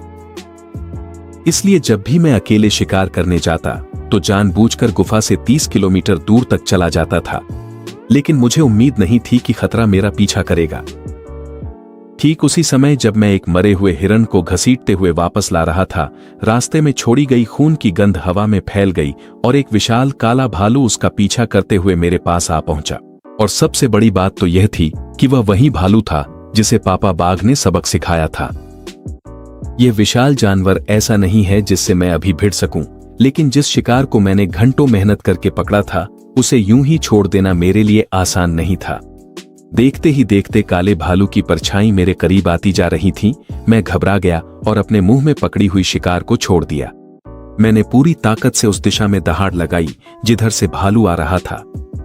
शायद मेरे दहाड़ने के डर और लगभग वयस्क बाघ जैसे मेरे आकार की वजह से मैं काले भालू को वहीं रुकने पर मजबूर कर सका। हालांकि मैंने एक बड़ी गलती कर दी। भालू को डराने के बाद मैंने फिर से अपनी शिकार उठाई और आगे बढ़ गया, लेकिन मेरा यह व्यवहार उसे दूर भगाने के बजाय उसकी जिज्ञासा को और बढ़ा गया। आखिरकार कौन सा बाघ अपने ही इलाके में एक काले भालू से डरकर अपना खाना छोड़ देगा? यह देखकर भालू ने अंदाजा लगाया कि उसके सामने खड़ा साइबेरियाई बाघ कुछ डरा हुआ है। संभवतः यह एक हाल ही में वयस्क हुआ बाघ था। इतनी बड़ी मांस की दावत देखकर काले भालू ने आखिरकार पीछा करना फिर से शुरू कर दिया। मैंने पलटकर देखा और मैं सन्न रह गया। वह भालू जो कुछ पल पहले तक हिचकिचा रहा था, अपनी पिछली टांगों पर खड़ा हो गया और मुझे चुनौतीपूर्ण अंदाज में दहाड़ लगाई। यह पूरी तरह से एक खुली चुनौती थी। मैंने शिकार छोड़ दिया और बिना झिझके अपनी दहाड़ से जवाब दिया। यह एक भविष्य के राजा का गर्व दांव पर था, लेकिन ऐसा करके मैंने भालू को यह यकीन भी दिला दिया कि मैं बस एक अनुभवहीन बाघ हूं जो अभी अभी वयस्क हुआ है। उसके लिए यह एक सुनहरा मौका था जो आसमान से टपका था। लेकिन मुझे जरा भी डर नहीं था। मेरे पूरे शरीर की मांसपेशियों ने विस्फोटक ताकत छोड़ दी और मैं भालू को काटने के लिए झपट पड़ा। हालांकि मैं उसके पहलू को काटने में सफल रहा, लेकिन मुझे भी उसकी तरफ से एक पंजा लगा। उसने मुझे घायल तो नहीं किया, लेकिन दर्द ने भालू की नसों को और भी ज्यादा उत्तेजित कर दिया, जिससे उसकी लड़ाई की प्रवृत्ति पूरी तरह से जाग उठी। मैं लगातार उसे चकमा देता रहा और साथ ही अपने फायदे का पूरा इस्तेमाल करते हुए उसे ज्यादा से ज्यादा नुकसान पहुंचाने की कोशिश करता रहा। लेकिन यह काला जानवर बहुत ही मजबूत था, इसलिए अपनी चोटों की परवाह किए बिना मैंने वार के बदले वार करने की रणनीति अपना ली। मेरे अंदर की रहस्यमय ऊर्जा भी सक्रिय होने लगी। लड़ाई के हर सेकंड के साथ मैं और भी साहसी होता गया और काला भालू कमजोर पड़ने लगा। अविश्वसनीय रूप से एक पल जब हम अलग हुए, उसने मौका पाकर भागने की कोशिश की। यह पहली बार था जब मैंने अपनी खुद की ताकत से जीत हासिल की थी और मेरा प्रतिद्वंदी एक वयस्क काला भालू था। ऐसी उपलब्धि मेरी उम्र के किसी भी साइबेरियाई बाघ से बेहतर थी। शिकार को समतल जगह तक घसीटने में मुझे 2 घंटे से ज्यादा लग गए। जैसे जैसे मैंने खाना खाकर अपनी ऊर्जा बहाल की, मुझे महसूस हुआ कि मेरे भीतर की ऊर्जा और भी अधिक सघन होती जा रही है। मैंने बचा हुआ खाना अपने मुंह में लिया और उन 2 अनाथ शावकों की ओर बढ़ गया। जब से मां बाघिन मुझसे धीरे धीरे दूर रहने लगी थी, तब से मैंने उन 2 अनाथों को खिलाने में ज्यादा ध्यान देना शुरू कर दिया था। 1 या 2 महीने तक उन्हें खाना देने के बाद ये दोनों अनाथ शावक अब मुझसे या मेरे छोटे भाई से कोई दुश्मनी महसूस नहीं करते थे। आखिरकार साइबेरियाई बाघ भी बुद्धिमान प्राणी होते हैं। अगर मैं उन्हें अपने साथ मिला लूं और उन्हें अपने वफादार अनुयायी के रूप में प्रशिक्षित करूं, तो भविष्य में मेरे नेतृत्व में साइबेरियाई बाघों के इतिहास का सबसे शक्तिशाली राजा पैदा होना बहुत संभव है। एक टीम जो 4 वयस्क बाघों का सामना करे, चाहे वह कितनी भी मजबूत क्यों न हो, अंत में उसे इसका कड़वा पछतावा होगा। खाना घसीटते हुए मैं उस पत्थर की गुफा तक पहुंचा जहां दोनों अनाथ रहते थे। इस बार मैंने खाना छोड़ दिया और तुरंत नहीं गया। मैंने उन्हें परखने का इरादा किया था। अगर वे अभी भी मुझसे दुश्मनी दिखाते तो शायद मैं उन्हें रहने नहीं दे सकता था। मैं जानबूझकर खुद को जख्मी हालत में लेकर आया था, ठीक इसी पल के लिए। अगर वे मौका देखकर मुझ पर हमला भी करते तो भी मैं आसानी से उनसे निपट सकता था। जब दोनों छोटे बाघों ने गुफा के मुहाने पर रखा खाना और मुझे, जो थोड़ी दूरी पर घायल पड़ा था, देखा, तो उन्होंने खाने को नजरअंदाज कर सीधे मेरी ओर आ गए। वे दोनों बेचैनी में दहाड़ते हुए उनमें से एक मेरी चोटों को लगातार चाटने लगा। दोनों छोटे बाघों की हरकतें देख मुझे लगा कि मैंने सफेद बाघ नहीं पाले हैं। फिर मैंने ऐसा दिखावा किया जैसे मैं अपनी सारी ताकत लगाकर उन्हें खाने की ओर धकेल रहा हूं। बेचारे और मासूम बाघ, वे भला इस दुनिया की बुराई के बारे में क्या जान सकते थे। यह देखकर कि मैं इतनी बुरी तरह घायल होने के बावजूद उनकी चिंता कर रहा हूं, वे तुरंत सिर झुकाकर मुझसे लिपट गए। यह तो बहुत आसान था, मैं पहले ही उनका स्नेह और विश्वास जीत चुका था। अब अगर मैं यह सुनिश्चित करूं कि वे बड़े होने तक भरपूर खाना खाते रहें, तो मेरा सबसे ताकतवर साइबेरियन बाघों का दस्ता बनाने का सपना सच हो सकता है। मैंने उन्हें बार बार खाने की ओर धकेला, जब तक कि दोनों शावक शिकार को फाड़कर खाने न लगे। उन्हें अलग अलग पहचानने के लिए मैंने उनके नाम उदा और हुए रख दिए। अभी के लिए, चाहे मैं जान की बाजी लगाकर लड़ूं, मैं केवल काले भालू को घायल ही कर सकता हूं। मैं अभी भी उसे एक वयस्क बाघ की तरह मार नहीं सकता। इसका मतलब यह भी है कि बड़ी जंगली जानवरों से दूर रहने के अलावा अगर मेरा सामना किसी मध्यम शिकारी जैसे तेंदुए से हो जाए, तो अब मैं उनसे आमने सामने लड़ सकता हूं। ठीक उसी समय उदी अपने मुंह में मांस का टुकड़ा लेकर पास आ गया। उदी की ओर उदा और हुए की नजर भले ही शत्रुतापूर्ण नहीं थी, लेकिन यह भी नहीं कहा जा सकता कि वह बहुत दोस्ताना थी। इसलिए मैंने उसी पल फैसला किया कि बच्चों को एक साथ प्रशिक्षण दूं, ताकि टीम भावना विकसित हो और भविष्य में आपसी झगड़े न हो। मैंने उन तीनों बच्चों को बुलाया। मैं उन्हें जंगल में छिपी एक घाटी में ले गया और उनका पहला आधिकारिक प्रशिक्षण शुरू किया। हम तब तक नहीं रुके जब तक अंधेरा नहीं हो गया और वे थकान से चूर होकर गिर पड़े। हालांकि इस दौरान मैं वहां नहीं था, मां बाघिन मुझे खाना देती थी, लेकिन फिर भी कभी कभी मैं गुफा के आसपास लौट आता था ताकि मां बाघिन की गतिविधियों पर नजर रख सकूं और वह उदा और हुए के छिपने की जगह न ढूंढ पाए। साथ ही जब वह शिकार करने जाती थी तो मैं छुपकर उसके अनुभव से सीखने के लिए उसका पीछा करता था। मौसम ठंडा होता गया और शिकार के लिए जानवर ढूंढना हर दिन मुश्किल होता गया। यहां तक कि एक बार मां बाघिन और मैंने एक ही शिकार पर नजर गड़ा दी थी। आखिरकार मैंने ही पीछे हटना स्वीकार किया। आखिरकार मां बाघिन इस इलाके की रानी है। काफी सोच विचार के बाद मैंने जोखिम उठाने और उबा के इलाके में शिकार करने का फैसला किया।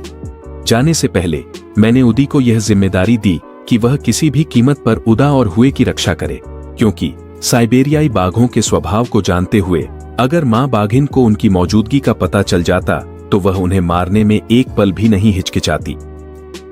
यात्रा कुछ रुकावटों के साथ आधा महीना चली। आखिरकार मैं उबा के इलाके में पहुंच गया।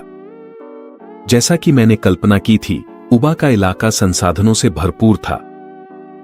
जंगली सुअर, सिका हिरण और अन्य शाकाहारी जानवर अक्सर दिखाई देते थे। 2 घंटे से भी ज्यादा समय के बाद आखिरकार मैं एक जंगली सुअरों के झुंड का पीछा करने में सफल हुआ। बिना किसी खास तकनीक के, सिर्फ ताकत के एक विस्फोट के साथ। आजकल मेरी आक्रमण शक्ति किसी भी जंगली सुअर को पूरी तरह कुचल सकती है। 2 जंगली सुअरों में से मैंने एक को खा लिया, दूसरे को मैंने जानबूझकर छोड़ दिया। यह उबा के लिए एक तोहफा था, क्योंकि मैं उसके इलाके में घुसपैठिया था। अंधेरा होने लगा था और मैं उस पहाड़ की ओर बढ़ गया जहां उबा की गुफा थी। पास पहुंचने से पहले ही मुझे आसपास की झाड़ियों में कुछ गड़बड़ महसूस हुई। वहां बहुत ज्यादा सन्नाटा था। मैंने सामने वाले घाटी की ओर देखा और जोरदार दहाड़ लगाई। थोड़ी ही देर बाद उबा, जो घास में छिपा हुआ था, धीरे धीरे सामने आया। मुझे लगता है कि अगर मैं ऐसे ही बिना सोचे समझे अंदर चला जाता तो शायद मुझे अच्छी खासी पिटाई मिल जाती। आखिरकार अब मैं भी एक बाघ हूं और उबा के लिए मैं अब एक निश्चित खतरा बन चुका हूं। शायद वही परिचित गंध थी जिसने मेरे पिता को थोड़ा भ्रमित कर दिया। वह छोटा शावक, जिसे मैंने 1 या 2 महीने से नहीं देखा था, अब इतना बड़ा हो गया था कि लगभग एक वयस्क बाघ के बराबर दिखने लगा था। कोई भी पिता भ्रमित हो सकता है। मैंने अपने पापा की आंखों में साफ साफ सतर्कता देखी। मैं चाहकर भी आह भरने से खुद को रोक नहीं पाया और फिर धीरे धीरे सिर झुकाकर पीछे हट गया। मैंने वह जंगली सुअर छोड़ दिया जो मैं लाया था, यह दिखाने के लिए कि मेरी कोई और मंशा नहीं थी। मेरे पिता मेरे द्वारा लाई गई शिकार को सूंघने के लिए पास आए और वे थोड़े संकोच में दिखे। उनकी नजरें शिकार और मुझ पर बार बार घूम रही थीं। मैं चुपचाप बिना किसी जल्दी के इंतजार करता रहा। आखिरकार साइबेरियाई बाघों में यह असामान्य नहीं है कि कोई बेटा अपने पिता को चुनौती देकर उसका इलाका हथियाने की कोशिश करे। लगभग 1 घंटे की तनावपूर्ण स्थिति के बाद मेरे पिता ने आखिरकार एक फैसला लिया। उन्होंने कुछ कदम आगे बढ़ाए और अपनी फर को मेरे फर से रगड़ा। फिर उन्होंने एक धीमा गुर्राहट निकाली, मेरे द्वारा लाया गया जंगली सुअर उठाया और मुड़कर चले गए। हालांकि उबा का मेरे प्रति व्यवहार अब पहले जैसा घनिष्ठ नहीं रहा, लेकिन उन्होंने मुझे अस्थायी रूप से अपने क्षेत्र में शिकार करने की अनुमति दे दी। उबा की प्रतिक्रिया एक तरह से अपेक्षित थी, लेकिन फिर भी कुछ हद तक अप्रत्याशित भी थी। मूल रूप से मैंने सोचा था कि वह मुझे बेरहमी से बाहर निकाल देगा या मुझे सबक सिखाएगा, लेकिन उबा ने मुझे थोड़ी सी जगह दे दी। शायद इस रियायत में भी उसके पितृत्व प्रेम की आखिरी झलक छुपी थी, लेकिन मैं जानता था कि खुद को और मजबूत बनाना ही सही है। यहां तक कि अगर मेरे माता पिता मुझसे दूर भी हो जाएं, तो भी मुझे कोई पछतावा नहीं होगा। उबा के क्षेत्र में डगमगाते कदमों से चलते हुए उस समय मैंने गहरी अकेलापन महसूस किया। शायद हर साइबेरियाई बाघ ने ऐसा पल जरूर जिया होगा। अपने माता पिता की मदद के बिना मेरी दुनिया कहीं ज्यादा विशाल होगी। उबा की अनुमति से मैं यह सुनिश्चित कर सकूंगा कि सर्दियों के आने पर मुझे भूखा न मरना पड़े। अपना लक्ष्य हासिल करने के बाद मैं लौटने के लिए तैयार हुआ। मैंने कुछ दूरी तय की और अचानक आगे एक खुले स्थान में एक तेंदुए की लाश दिखाई दी। एक तीव्र बेचैनी की भावना ने मुझे घेर लिया। मैंने तुरंत पलटकर पूरी रफ्तार से दूसरी दिशा में दौड़ लगा दी। हालांकि मैं अंधविश्वासी नहीं हूं, फिर भी मैंने अपनी प्रवृत्ति का पालन किया। जल्द ही मैंने इस ओवरलैप वाले क्षेत्र को पार कर लिया और अपनी मां के इलाके में प्रवेश कर गया। जैसे ही मैंने राहत की सांस ली, एक सिहरन मेरी पीठ से होते हुए सीधे दिमाग तक पहुंच गई। एक आंख वाला बाघ। उस पल वह मुझे बर्फीली नजरों से घूर रहा था। मैंने अपने शरीर के स्वाभाविक कंपन को जबरदस्ती रोक दिया। वह एक आंख वाला बाघ मेरी पदचिह्नों का पीछा करता हुआ अब तक मेरे पीछे था। मुझे पीछे मुड़कर सोचने पर घबराहट महसूस हुई। अगर मैं थोड़ा भी धीमा होता तो इस वक्त मैं एक लाश होता। एक आंख वाले बाघ की घातक उदासीनता का सामना करते हुए मैं पीछे नहीं हटा। मैं उसके सामने खड़ा हो गया और उसी तरह की नजरों से उसे देखा। मैंने इस मुलाकात के खतरे को चुपचाप याद कर लिया। जब मैं बड़ा हो जाऊंगा तो आज की बात का बदला जरूर लूंगा, ये मेरी कसम है। लेकिन जैसे ही मेरा दिल शांत होने लगा, अचानक एक नई बेचैनी पैदा हो गई। तभी जंगल में एक गुस्से से भरी दहाड़ गूंज उठी। दिशा ठीक वही थी जहां मैंने ज्यू और दावेई को छुपाया था। कमबख्त। मेरा दिल जोर से धड़क उठा और मैं पूरी रफ्तार से गुफा की ओर दौड़ पड़ा। उसी पल मेरे सामने जमीन कांप उठी। मां बाघिन का रास्ता रोकते हुए मेरा छोटा भाई पूरे शरीर के बाल खड़े किए खड़ा था। चाहे मेरी मां कितनी भी दहाड़े, मेरा भाई उसके सामने अडिग खड़ा रहा, हिला तक नहीं। छोटे को मेरी दी हुई हिदायतें याद थीं और पहली बार उसने हमारी मां पर गुर्राया। मां बाघिन ने वह दहाड़ सुनी जो बहुत तेज नहीं थी और वह स्तब्ध रह गई। वह यकीन नहीं कर पा रही थी कि जिस शावक को उसने पाला है वह ऐसा करने की हिम्मत कर सकता है। उसके लिए यह पूरी तरह से अपमानजनक था। इसलिए जब उसका बेटा बार बार उसका रास्ता रोकता रहा, मां बाघिन गुस्से से फट पड़ी। उसने अपनी ताकतवर बाघिन की पंजा उठाई और अपने भाई को 10 मीटर दूर उड़ा दिया। मेरी मां धीरे धीरे डा और वेई की ओर बढ़ रही थी। नाजुक क्षण में मैं ठीक समय पर पहुंच गया। मैं उसके सामने आ गया और तुरंत एक चेतावनी भरी दहाड़ लगाई। मैं अपनी ही मां से लड़ना नहीं चाहता था जब तक कि कोई और विकल्प न हो, लेकिन मेरी चेतावनी का उस पर कोई असर नहीं हुआ। उसने अपना जबड़ा खोला और मेरे कंधे पर काट लिया। मैंने उसके हमले का विरोध नहीं किया। शायद खून की गंध ने उसे उत्तेजित कर दिया था। मेरी मां के चेहरे पर जो गुस्से की झलक थी वह धीरे धीरे नरम पड़ने लगी। आखिरकार सबसे क्रूर बाघिन भी अपने बच्चों को नहीं खाती। उसने अभी भी वह आखिरी पारिवारिक बंधन संभाल कर रखा था। वह यह नहीं समझ पा रही थी कि उसका अपना बेटा एक हमलावर के वंशजों की मदद क्यों करेगा। मेरी मां के चेहरे के भाव लगातार बदल रहे थे। आखिरकार उसने जैसे कोई फैसला लिया और जोरदार दहाड़ लगाई। यह उसकी विदाई थी। इसके बाद वह बिना पीछे देखे चली गई। मेरा छोटा भाई शायद समझ गया था कि क्या हो रहा है। वह उसे रोकने के लिए दौड़ा, लेकिन मेरी मां ने उसे लात मारकर फिर से दूर फेंक दिया। यह दृश्य देखकर मेरे दिल में एक खालीपन सा महसूस हुआ। मुझे और मेरे भाई को हमारी अपनी मां ने बेरहमी से निर्वासित कर दिया था। हालांकि मैंने सोचा था कि एक दिन वह हमें जरूर निकालेगी, लेकिन कभी नहीं सोचा था कि यह इतना जल्दी होगा। लेकिन अपने भविष्य की योजनाओं के लिए मुझे दा और वेई की रक्षा करनी थी। अगर हम इस सर्दी से बच गए तो मैं इस जंगल का निर्विवाद राजा बन जाऊंगा। अब हम यहां और नहीं रुक सकते थे। हमें जल्द से जल्द कोई सुरक्षित जगह ढूंढनी थी जहां हम बच सकें। वह जगह मेरे माता पिता के इलाके के पास होनी चाहिए थी, लेकिन उस अंधे बाग से दूर। 2 घंटे बाद और तीनों छोटे बच्चों के साथ मुझे एक अस्थायी आश्रय मिल गया। वह एक जलस्रोत के पास था। इसके अलावा वहां एक प्राकृतिक पत्थर की गुफा भी थी। शायद ऐसा इसलिए था क्योंकि वे अभी तक अभ्यस्त नहीं हुए थे। मेरे छोटे भाई की नजर अब भी खोई और उलझन में थी, लेकिन मैं उसे दिलासा देने के लिए पास नहीं गया। हर साइबेरियन बाघ को अपना रास्ता खुद तय करना होता है, लेकिन मैं चाहता हूं कि मेरे भाई की जिंदगी अलग हो। अब मुझे 3 शावकों की देखभाल करनी थी। मुझे हर दिन इतनी बड़ी शिकार की गारंटी देनी थी कि सबका पेट भर सके। बाकी 3 शावकों को शिकार करना सिखाने की जिम्मेदारी भी मुझ पर आ गई थी। हमने थोड़ी देर आराम किया और फिर मैं तीनों शावकों के साथ बाहर निकला। हालांकि जैसे ही हम अपनी मां के क्षेत्र की सीमा पर पहुंचे, अचानक जंगल में जोरदार शोर सुनाई दिया। मैंने छोटे शावकों को जल्दी से घास में छुपने के लिए कहा। थोड़ी ही देर बाद वहां एक झुंड आया जो प्रवास कर रहे भूरे भेड़ियों का था। वे 20 से भी अधिक थे, जिनमें बड़े और छोटे दोनों शामिल थे। हालांकि वे बहुत बड़े नहीं थे, लेकिन उनकी संख्या काफी थी। मुझे नहीं पता था कि यह भेड़ियों का झुंड कहां जा रहा है, इसलिए तीनों छोटे शावकों की सुरक्षा के लिए मैंने इंतजार करने का फैसला किया। लेकिन योजनाएं हमेशा वैसी नहीं होती जैसी हम उम्मीद करते हैं। 2 या 3 भूरे भेड़िए अनजाने में उसी ओर बढ़ रहे थे जहां हम छुपे हुए थे। शायद झुंड यहां आराम करने की योजना बना रहा था। शिकारियों के रूप में यह स्वाभाविक है कि वे हर उस जगह की जांच करें जो घात लगाने के लिए छिपने की जगह हो सकती है। मैंने तीनों छोटे शावकों को इशारा किया कि वे कोई भी आवाज न करें। मैंने आसपास का माहौल देखा और जल्दी ही एक आपातकालीन योजना बना ली। अगर झुंड हमें खोज लेता तो मैं छोटे शावकों से कहता कि वे कोई ऊंचा पेड़ ढूंढें और उस पर चढ़ जाएं, ताकि मुझे उनकी चिंता न करनी पड़े। यहां तक कि अगर मुझे 10 से अधिक वयस्क ग्रे भेड़ियों का सामना भी करना पड़े तो भी मुझे जरा सा भी डर महसूस नहीं होगा। कुछ भेड़िए कुछ कदम आगे बढ़े और अचानक रुक गए। ऐसा लग रहा था कि उन्होंने कुछ ऐसा सूंघ लिया है जिससे वे डर गए हैं। उनके पैर बेकाबू होकर कांपने लगे। यह देखकर मुझे पता चल गया कि अब हम और छुप नहीं सकते थे। इससे पहले कि भेड़िए चेतावनी देने के लिए हुआकते, क्योंकि उन्होंने मुझे देख लिया था, मैंने तय किया कि मैं ही पहले हमला करूंगा। एक अच्छे साइबेरियन बाघ की तरह मुझे पहल करनी थी। तुरंत ही ग्रे भेड़ियों ने एक के बाद एक हुआंकना शुरू कर दिया और जल्दी से इकट्ठा होकर बचाव के लिए तैयार हो गए।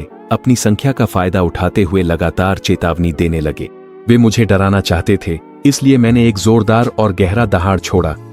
सिवाय अल्फा भेड़िए के, जो काफी शांत रहा, बाकी सभी भेड़िए डरने लगे।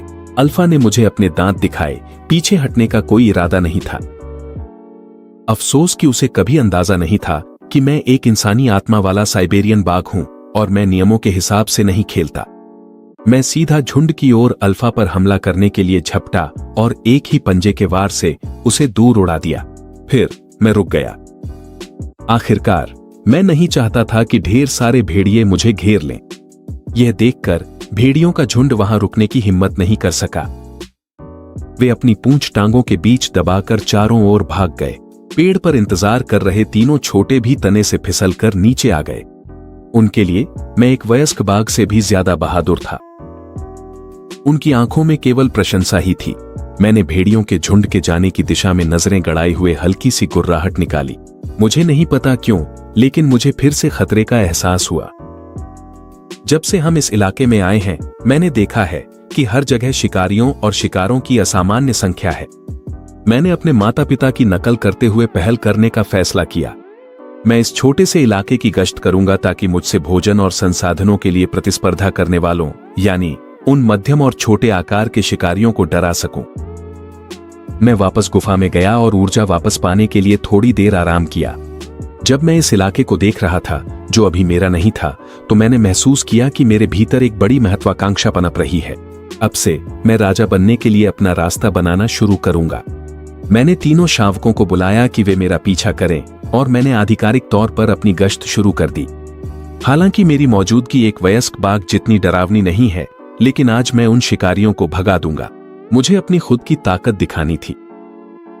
मुझे पता था कि ऐसा करने से शायद मेरे माता पिता नाराज होंगे, लेकिन अब मुझे इसकी ज्यादा परवाह नहीं थी। वैसे भी इस सर्दी के बाद इस इलाके में मेरे लिए अब कोई जगह नहीं रह जाएगी। आज जब मैंने फिर से इलाके की गश्त की तो मुझे एक ऐसा एहसास हुआ जो मैंने पहले कभी महसूस नहीं किया था। शायद मेरी दहाड़ बहुत तेज थी और आखिरकार उसने दूर दूर तक मौजूद लोगों को भी सतर्क कर दिया। मेरे माता पिता को, जो उवा के इलाके में हनीमून मना रहे थे। उवा ने उस पल में मेरी भावना को समझ लिया था। उसने भी अपनी नाराजगी जताने के लिए एक दहाड़ लगाई। मैंने उसकी चेतावनी को कोई महत्व नहीं दिया। आखिरकार मैं उसका बेटा हूं। जब तक मैं कुछ सीमाएं पार नहीं करता, वह मेरा कुछ नहीं बिगाड़ेगा। इसके अलावा उवा अपने हनीमून के बीच में था। उसके पास इन बातों के लिए समय नहीं था। उसके लिए प्रजनन सबसे महत्वपूर्ण था। असल में जब उवा ने अपनी चेतावनी दी तो मैं भी उसे जवाब में दहाड़ने ही वाला था। उस पल मुझे थोड़ा समझ में आया कि साइबेरियाई बाघ अपने लगभग वयस्क बच्चों को क्यों निकाल देते हैं। क्या गजब के विद्रोही बच्चे होते हैं ये। हालांकि मेरा आकार लगभग एक वयस्क बाघ जितना था, फिर भी हमेशा कुछ जानवर ऐसे थे जो मुझसे नहीं डरते थे। ज्यादा दूर नहीं, एक छोटी सी पहाड़ी पर दो तेंदुए साथ बैठे थे। वे मुझे दूर से गश्त करते हुए देख रहे थे। कुछ देर तक उन्हें घूरने के बाद मैंने तुरंत उन दोनों तेंदुओं को पहचान लिया। वे मेरे दुश्मन थे। कुछ समय पहले जब मेरे पिता मुझे और मेरे भाई को गश्त पर ले गए थे, उन्होंने एक तेंदुए को मार डाला था। वह इसी जोड़ी का भाई था। शायद जंगल की कठिन परीक्षाओं के कारण इन दोनों भाइयों का व्यवहार अब बहुत अधिक सतर्क हो गया था, या शायद यह उवा की धमकी के कारण था। उन्होंने तुरंत मुझ पर हमला करने के लिए झपट्टा नहीं मारा, लेकिन फिर भी मैंने मेरे परिवार के प्रति उनकी नफरत को कम आंका था। जैसे जैसे अंधेरा होने लगा, मैं तीनों शावकों को वापस गुफा की ओर ले जा रहा था। पेड़ों के बीच से दो तेंदुए धीरे धीरे बाहर आए और मेरा रास्ता रोक लिया। मुझे नहीं पता कि इन दोनों बचे हुए तेंदुओं ने यह साहस कहां से जुटाया। ये मेरी ताकत को चुनौती देने की हिम्मत कैसे कर सकते हैं। यह बिल्कुल सही मौका है कि मैं इन्हें उदाहरण बनाकर दूसरों को चेतावनी दूं। स्पष्ट रूप से उन दोनों तेंदुओं ने मुझे पहचान लिया था। आखिरकार उवा ने उनके भाई को मार डाला था। यह स्वाभाविक था कि वे मुझसे, एक साधारण शावक से, बदला लेना चाहते थे। तुरंत ही मैंने अपने बाघ भाई बहनों को अपने पीछे कर लिया। तेंदुओं में से एक ने गुस्से में दहाड़ लगाई, जैसे कोई राजा अपने दुश्मन की चुनौती का इंतजार कर रहा हो। हालांकि मेरा आकार 5 महीने के सामान्य शावक से कहीं बड़ा था, फिर भी तेंदुआ भाई मुझे गंभीरता से नहीं ले रहे थे। वे मेरी बाईं और दाईं ओर आकर मुझे घेरने लगे। युद्ध अब बस शुरू ही होने वाला था। हमारे चारों ओर के जंगल में कई गिद्ध और अन्य मांसाहारी हमें देख रहे थे। मुझे यह लड़ाई जीतनी है और तेंदुआ भाइयों को जबरदस्त ताकत से हराना है। यही मेरे सिंहासन की ओर बढ़ने का पहला कदम होगा। इसलिए तेंदुआ भाइयों की घेराबंदी के सामने मैंने पहला हमला किया। और कई महीनों की जीवित रहने की कोशिशों के बाद तेंदुआ भाई एकदम बेहतरीन तालमेल के साथ काम कर रहे थे। जब मैंने उनमें से एक पर हमला किया तो दूसरा मुझ पर झपट पड़ा, और जब मैं खुद को बचाने के लिए घूमने पर मजबूर होता तो पहला तेंदुआ उसी तरह दूसरी ओर से फिर हमला कर देता। लेकिन इसका मुझ पर कोई असर नहीं होता था। मेरे शरीर की मोटी चर्बी की वजह से भले ही वे मुझे काट भी लें, वे मुझे फाड़ नहीं सकते थे। इसके विपरीत अगर मुझे कोई मौका मिलता और मैं उनमें से किसी एक को काट लेता तो वह उनके लिए घातक होता। इसलिए मैंने अपनी सारी ताकत उस तेंदुए पर केंद्रित कर दी जो मेरे सामने था। हालांकि मेरी वर्तमान गति उनकी गति के सामने टिक नहीं पा रही थी। हर बार जब मैं उसके गले को काटने ही वाला होता, वह मुझसे बच निकलता, लेकिन जल्द ही मुझे एक समाधान मिल गया। मैंने दिखावा किया कि मैं सामने वाले तेंदुए का लगातार पीछा कर रहा हूं, लेकिन असल में यह एक चाल थी। ठीक उसी पल जब पीछे वाला तेंदुआ मुझ पर हमला करने के लिए पास आया, मैंने अचानक पलटकर उसे काट लिया। एक तेंदुए की रीढ़ की हड्डी मजबूत होती है, लेकिन साथ ही बहुत नाजुक भी होती है। एक वयस्क बाघ जैसी काटने की ताकत के साथ मैंने उसकी रीढ़ को एक ही झटके में तोड़ दिया। दूसरा तेंदुआ अपने भाई की भयानक हालत देखकर डर से कांप उठा। जब उसे होश आया तो वह बिना पीछे देखे डर के मारे भाग गया। उसके दिमाग में मेरी उम्र का एक छोटा बाघ इतना क्रूर नहीं होना चाहिए था। मेरे पीछे आ रहे 3 छोटे बच्चों की सुरक्षा के लिए मैंने उसका पीछा नहीं किया। मुझे भरोसा है कि आज की लड़ाई उन शिकारियों को जो देख रहे थे ये साफ कर देगी कि मेरी असली ताकत क्या है। अब एक असली वयस्क बाघ को छोड़कर कोई और शिकारी मुझसे आमने सामने भिड़ने की हिम्मत नहीं करेगा। ये छोटा सा मसला सुलझाने के बाद मैं अपने 3 बाघ भाई बहनों के साथ आगे बढ़ा। तभी मुझे हवा में एक जानी पहचानी खुशबू आई। मैंने दूर की ढलान की ओर देखा और उवा की आकृति एक बार फिर दिखाई दी। इस बार उसने मेरी ओर कोई आवाज नहीं निकाली, सिर्फ उसकी आंखें गहरी और भव्य मुझे दूर से देख रही थीं, जैसे वह मुझे कुछ बताना चाहती हो। शायद यह स्वीकृति का संकेत था। हालांकि ठीक जंगल के किनारे पर जब मैं उनके इलाके में प्रवेश करने ही वाला था, जंगल के एक ज्यादा दूर न होने वाले हिस्से से एक और नर बाघ की दहाड़ सुनाई दी। यह एक पूरी तरह से अनजान नर की आवाज थी। कुछ मिनट बाद जंगल की दूसरी दिशा से एक और बाघ की दहाड़ सुनाई दी। एक दूसरा वयस्क अनजान नर। मैंने खुद को थोड़ा और तनावग्रस्त और बेचैन महसूस करना शुरू कर दिया। और ठीक उसी समय एक जानी पहचानी दहाड़, जो कहीं अधिक गहरी और शक्तिशाली थी, हवा में गूंज उठी जैसे वह जवाब दे रही हो। आखिरकार मैंने राहत की सांस ली।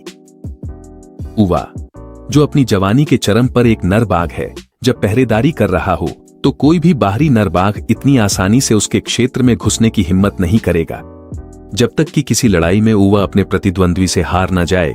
लेकिन यह असंभव है। आकार और ताकत के मामले में उवा इस वयस्क नर बाघों के झुंड में मजबूती से शीर्ष पर है। मैं थोड़ी देर के लिए झिझक गया, फिर भी मैंने फिलहाल क्षेत्र की सीमा के किनारे किनारे आगे बढ़ते रहने का फैसला किया। एक तरफ मां बाघिन के इन जमीनों की मालकिन होने के अधिकार का सम्मान करने के लिए, और दूसरी तरफ मैं उस वयस्क नर बाघ को भी देखना चाहता था जो अभी अभी यहां आया था। निश्चित ही वह भी एक युवा खानाबदोश है जो अभी अभी वयस्कता में पहुंचा है। वह हर जगह एक ऐसा इलाका ढूंढ रहा है जिस पर वह कब्जा कर सके, या फिर वह किसी ऐसे क्षेत्र की सीमा के पास आकर चुनौतीपूर्ण दहाड़ लगाता है जिसका पहले से कोई मालिक है। अगर दूसरा बाघ जवाब नहीं देता या बुजुर्गी और कमजोरी के लक्षण दिखाता है तो वह बिना देर किए मौके का फायदा उठाकर घुसपैठ कर लेगा। अगर मैं उस अनजान बाघ को अपनी आंखों से देख पाता और उसकी ताकत का अंदाजा लगा पाता तो मैं भविष्य के लिए योजनाएं बना सकता था। जैसे जैसे मैं आगे बढ़ता गया, बेचैनी की भावना और भी तीव्र होती गई। अक्सर बाघ की छठी इंद्रिय अविश्वसनीय रूप से सटीक होती है, इसलिए मैंने अपने छोटे भाई से कहा कि वह उदा और उवर को लेकर किसी और रास्ते से जाए। मैं इसके विपरीत उस दिशा में बढ़ गया जहां से दहाड़ सुनाई दे रही थी, और जैसा कि मैंने सोचा था, मुश्किल से 2 किलोमीटर भी नहीं चला था कि पेड़ों के बीच से मैंने उस शानदार वयस्क बाघ को देखा। उसी क्षण मुझ पर लड़ने की तीव्र इच्छा हावी हो गई। शायद उसने कुछ महसूस किया। इस बाघ ने सतर्कता से मेरी दिशा में देखा और यहां तक कि ठीक उसी जगह से गुजरा जहां मैं छिपा हुआ था। हालांकि वह अभी अभी वयस्कता में पहुंचा था, फिर भी उसका वजन, ताकत और काटने की शक्ति मुझसे कहीं ज्यादा थी। इस समय केवल आवेग में आकर लड़ाई में कूद पड़ना साफ तौर पर एक बुरी सोच थी। इसलिए मैंने अपनी लड़ने की इच्छा को दबा लिया और उसे अपने सामने से गुजरते हुए देखा। मुझे बस आधा साल और चाहिए था और इस जंगल में मैं अजेय हो जाऊंगा। उस समय मुझे एक बात का एहसास नहीं था। बिना महसूस किए मेरी लड़ने की इच्छा धीरे धीरे और भी ज्यादा प्रबल होती जा रही थी। मैं हर दिन इंसान से कम और कम मिलता जुलता होता जा रहा था। हाल ही में मां बाघिन जल्दी में थी कि वह पापा बाघ के साथ एक और संतान पैदा करे। इसी वजह से मैं हाल ही में उनके इलाके में शिकार कर रहा हूं और इससे मुझे और मेरे तीनों भाइयों को खाना मिल जाता है। एक दिन ठीक उसी समय जब मैं तीनों छोटे बच्चों को कुछ शिकार की तकनीकें सिखा रहा था, कुछ असामान्य हुआ। उस इलाके में जहां 3 साइबेरियन बाघों के क्षेत्र मिलते हैं, समुद्र की लहरों की तरह दहाड़ों की एक श्रृंखला पूरे जंगल में गूंज उठी। वे दहाड़ें गुस्से से भरी हुई थीं और मेरी तेज सुनने की क्षमता के कारण मैंने कुछ और भी सूक्ष्म आवाजें सुनी। मुझे तुरंत पता चल गया कि 2 नर आपस में लड़ रहे हैं। मैं तुरंत उत्साहित हो गया और पूरी रफ्तार से वहां की ओर दौड़ पड़ा। मैं बहुत ज्यादा उत्साहित था। मैंने कभी क्षेत्र के लिए लड़ाई नहीं देखी थी। आज यह तमाशा देखने और कुछ सीखने का बिल्कुल सही मौका था। मैं 10 किलोमीटर से भी ज्यादा दौड़ा और एक ऊंचे स्थान पर जाकर रुका। वहां से मैं लड़ाई का दृश्य साफ साफ देख सकता था। आसपास के जानवर इस शोरगुल से डरकर बदहवास भाग गए। उनमें से एक बाघ वही था जिसे मैंने पहले देखा था, वह साइबेरियाई बाघ जो अभी अभी वयस्क हुआ था। और दूसरा बाघ ऊवा नहीं था, बल्कि वह वयस्क बाघ था जो ऊवा के साथ शांति से रहता था और पड़ोसी क्षेत्र पर राज करता था। शायद उस घुमंतु ने पहले ही देख लिया था कि ऊवा क्या कर सकता है और उसकी तुलना में उसने इस स्थानीय बाघ को चुनौती देने का फैसला किया जो ऊवा से कमजोर लगता था। दोनों नर बाघ इंसानों की तरह खड़े हो गए और एक दूसरे की ऊपरी शरीर पर पंजे मारने लगे। कुछ ही देर में दोनों खून से लथपथ हो गए थे। इसके बाद जब पंजे यह साबित करने के लिए काफी नहीं रहे कि असली राजा कौन है, तो दोनों खूंखार जानवर एक दूसरे को काटने लगे। मकसद था जितना हो सके उतना निर्दयी होना। दरअसल क्षेत्र के लिए होने वाली लड़ाइयां सबसे क्रूर और जंगली होती हैं। दोनों में से कोई भी हार मानने या हार स्वीकार करने के संकेत नहीं देता। धीरे धीरे रात उतरने लगती है। दोनों नर बाघ अब एक दूसरे को घायल करने के शुरुआती चरण से गुजर चुके हैं। इस समय वे एक दर्दनाक द्वंद्व में हैं, यह देखने के लिए इंतजार कर रहे हैं कि कौन पहले हार मानता है और कमजोरी दिखाता है। जो भी ऐसा करेगा उसके लिए केवल एक घातक वार की प्रतीक्षा है। साथ ही दोनों जानते हैं कि आसपास के जंगल दर्शकों से भरे हुए हैं। दूसरे की दयनीय हार का गवाह बनना उनकी अपनी सत्ता को और भी मजबूत कर देगा। हालांकि दोनों घायल हैं, कोई भी शिकारी पास आने की हिम्मत नहीं करता। इसके विपरीत वे उन्हें सम्मान की नजर से देख रहे हैं। लगभग आधे घंटे बाद क्षेत्र के मालिक ने सबसे पहले शारीरिक थकावट को सहन नहीं कर पाया। उसके अगले पैर की चोट के साथ साथ उसका शरीर थोड़ा डगमगाया, लेकिन उसके प्रतिद्वंद्वी ने इस छोटी सी मौके को भांप लिया और एक छाया की तरह उस पर झपट पड़ा। जो अभी हाल ही में क्षेत्र का मालिक बना था, अब चुनौतीकर्ता के वजन के नीचे दब गया था। इसमें कोई शक नहीं था। हालांकि दोनों साइबेरियाई बाघ थे, वे एक दूसरे वयस्क नर की काटने की ताकत को सहन नहीं कर सकते थे। एक विजेता जन्म ले चुका है। जो क्षेत्र अभी अभी स्थिर हुआ था, वह एक बार फिर इस युवा नर बाघ के हाथों में चला गया। मेरे सामने पराजित यह साइबेरियाई बाघ हारने वालों के साथ क्या होता है, इसकी जीवित मिसाल है। इसी वजह से मैंने हमेशा खुद को कम आंका है, ताकत इकट्ठा की है और इंतजार करूंगा जब तक मैं काफी प्रभावशाली न हो जाऊं। और फिर मैं अपना खुद का रास्ता शुरू करूंगा राजा बनने के लिए। एक के बाद एक क्षेत्रीय बाघ को चुनौती दूंगा ताकि मैं राजाओं का राजा बन सकूं। मैं ऊवा से भी ज्यादा शक्तिशाली बनूंगा। मैं एक और भी विशाल जंगल पर राज करूंगा और इंसानों की तरह साइबेरियाई बाघों का राजा बन जाऊंगा।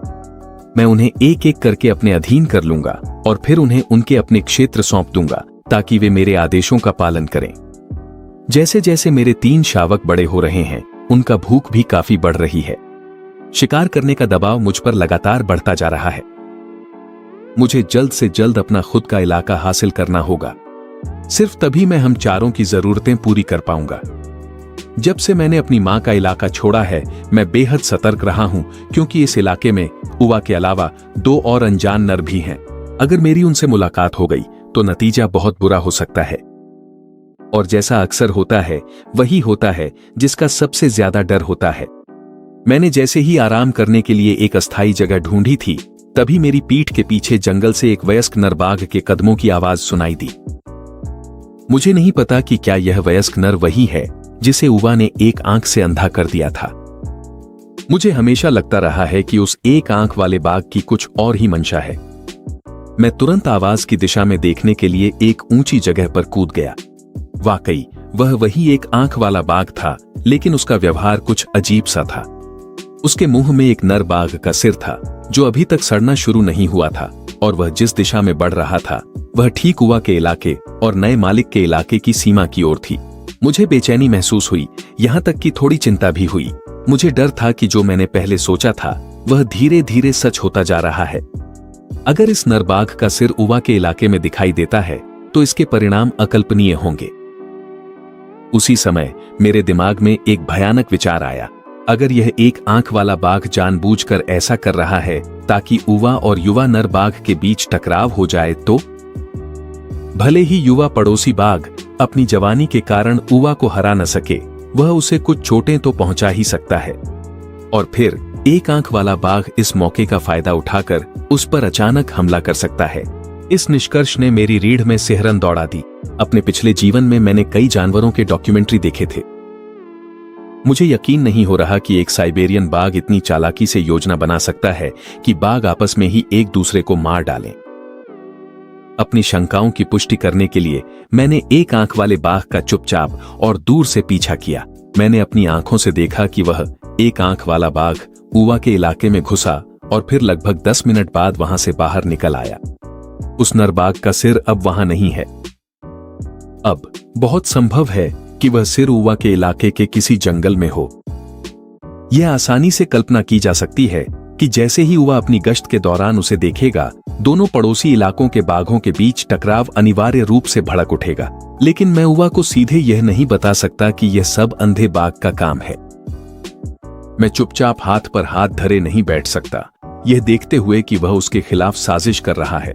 हालांकि ठीक जब मैं उवा के इलाके में प्रवेश करने ही वाला था, मैंने एक गुस्से से भरी दहाड़ सुनी। धत्त तेरी की! यह आवाज निसंदेह उवा की ही है। मैं पूरी ताकत से दौड़ पड़ा। मुझे उवा को पड़ोसी इलाके में जाने से रोकना ही था। लेकिन जब मैं वहां पहुंचा तो मुझे पता चल गया कि अब बहुत देर हो चुकी थी। उस समय उवा हत्यारी नजरों से उस बाघ के सिर को घूर रहा था। उवा के लिए पड़ोसी इलाके का वह लड़का न सिर्फ बदतमीज था, बल्कि उसने उसकी जमीन पर आकर यह चुनौती भी दी थी। यह उसकी मां रानी की गरिमा के खिलाफ है और यह अटल है। सिर्फ उन गुस्से से भरे दहाड़ों से ही पता चल रहा था कि उवा कितना क्रोधित था। अगर मैं उस समय लापरवाही से पास जाता तो बहुत संभव था कि मैं उसकी नाराजगी का पहला शिकार बन जाता। आखिरकार अब हमारी पिता पुत्र की रिश्ता पहले जैसा करीबी नहीं रहा। अब मुझे हर हाल में यह रोकना होगा कि उवा और वह युवा बाघ आमने सामने न हो। लेकिन इस मामले से भी ज्यादा जिसने मुझे सबसे ज्यादा चौंकाया, वह उस अंधे बाघ की चालाकी और उसकी गणनात्मक सोच थी। यह तो उस सीमा से भी आगे था जो एक साइबेरियाई बाघ कर सकता है। क्या वह भी मेरी तरह एक मानव आत्मा रखता है? इस समय उवा एक बारूद के पीपे की तरह है। अंधा बाघ उस बारूद की बत्ती है और वह युवा बाघ जो पड़ोसी इलाके का है, वह ज्वाला है। दुश्मनी भरी नजरों के साथ उवा अपने इलाके की सीमा की ओर बढ़ने लगा। गुस्सा पूरी तरह से उस पर हावी हो चुका था। इसी दौरान युवा बाघ अपने ही जंगल में गश्त कर रहा था। हर जगह वह पेड़ों पर पेशाब छिड़ककर अपना इलाका चिन्हित करता और अपनी गंध छोड़ता ताकि घुसपैठियों को डरा सके। लेकिन ठीक अगले ही पल उसके इलाके के भीतर एक डरावना दहाड़ गूंज उठा। इस जगह के नए मालिक ने तुरंत ही अपनी उत्तेजना को एक तरफ रख दिया। एक नर बाघ उससे झगड़ा करने आया था और ऊपर से उसे दहाड़ के साथ बेहिचक चुनौती भी दे रहा था। उसके लिए जिसने अभी अभी एक और बाघ को हराया था, यह कैसे सहन किया जा सकता था? उवा को दुश्मन के इलाके की ओर लगातार करीब आते देख मुझे भयानक बेचैनी महसूस हुई। मैं अब और इंतजार नहीं कर सकता था। जब मेरे पिता उस युवा बाघ के इलाके में घुसे तो मुझे बाकी किसी बात की परवाह नहीं रही। जंगल के एक किनारे से मैंने अपनी मां की आवाज की नकल करते हुए एक दहाड़ लगाई। ऐसा लगता है कि मेरे पिता ने दूर से उसे सुना और जवाब में भी एक दहाड़ लगाई। यह देखकर कि वह रुक गया, मुझे बहुत राहत मिली। नाजुक पलों में बाघिन की पुकार से बढ़कर कोई चीज अनुशासन नहीं ला सकती। लेकिन जब मेरे पिता, जो अभी भी उलझन में थे, ने देखा कि वह मैं हूं, तो उनका मूड जो शांत हो गया था फिर से भड़क उठा। लेकिन मुझे यह उम्मीद नहीं थी कि जब मैं जल्दी जल्दी उनके पास दौड़कर गया और जैसे ही मैं उन्हें समझाने की तैयारी कर रहा था कि क्या हुआ था, तभी मेरे पिता ने मुझे अचानक एक थप्पड़ मार दिया जिससे मैं सन्न रह गया। इसके तुरंत बाद उन्होंने मुझे चेतावनी देने के लिए एक दहाड़ लगाई। मेरे पिता बहुत गुस्से में थे। मुझे लगता है कि ऐसा इसलिए था क्योंकि मैंने अपनी मां की आवाज की नकल करके उन्हें धोखा दिया था। मैं पास गया और मैंने भी एक दहाड़ लगाई, यह कोशिश करते हुए कि उन्हें आगे के खतरे के बारे में चेतावनी दूं।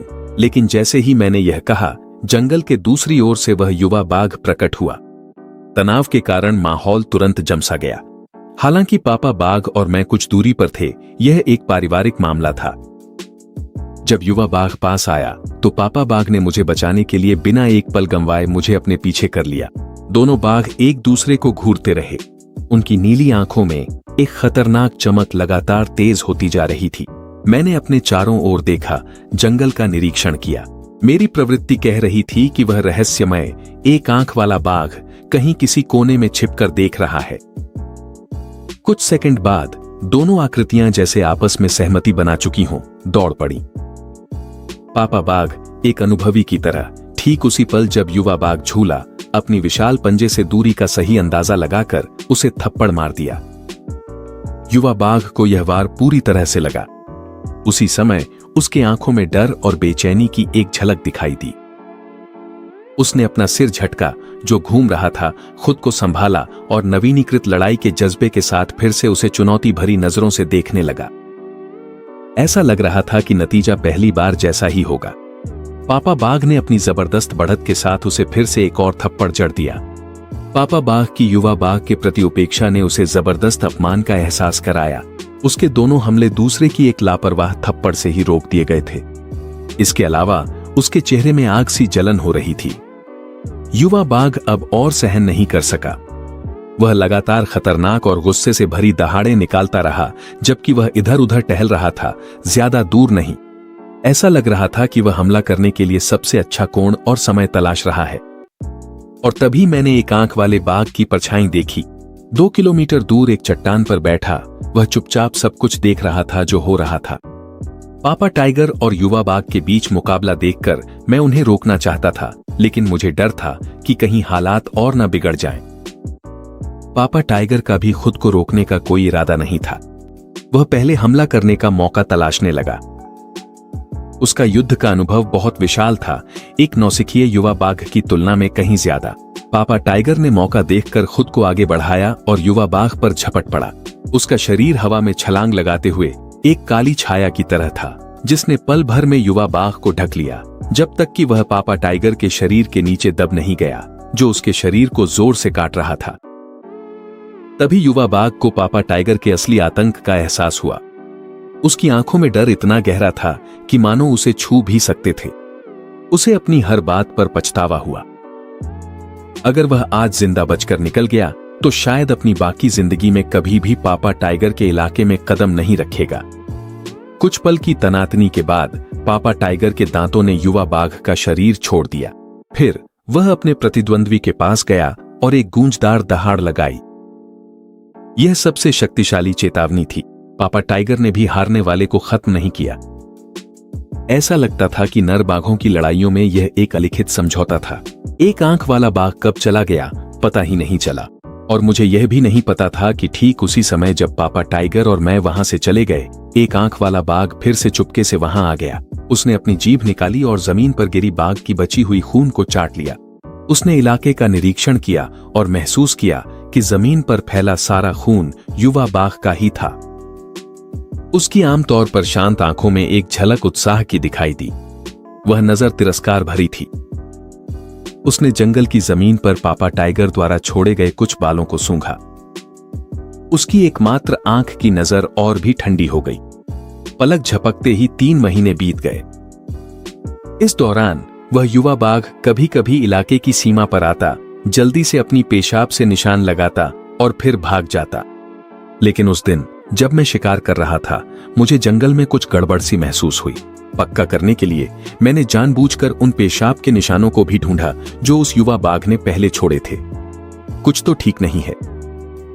पहले भले ही वह मेरे माता पिता की रौबदार मौजूदगी से डरता था, यह युवा बाघ हमेशा किसी तरह चुपके से मेरी सीमा तक आकर अपना निशान छोड़ जाता था। लेकिन अब उसकी गंध बहुत ज्यादा हल्की हो गई है।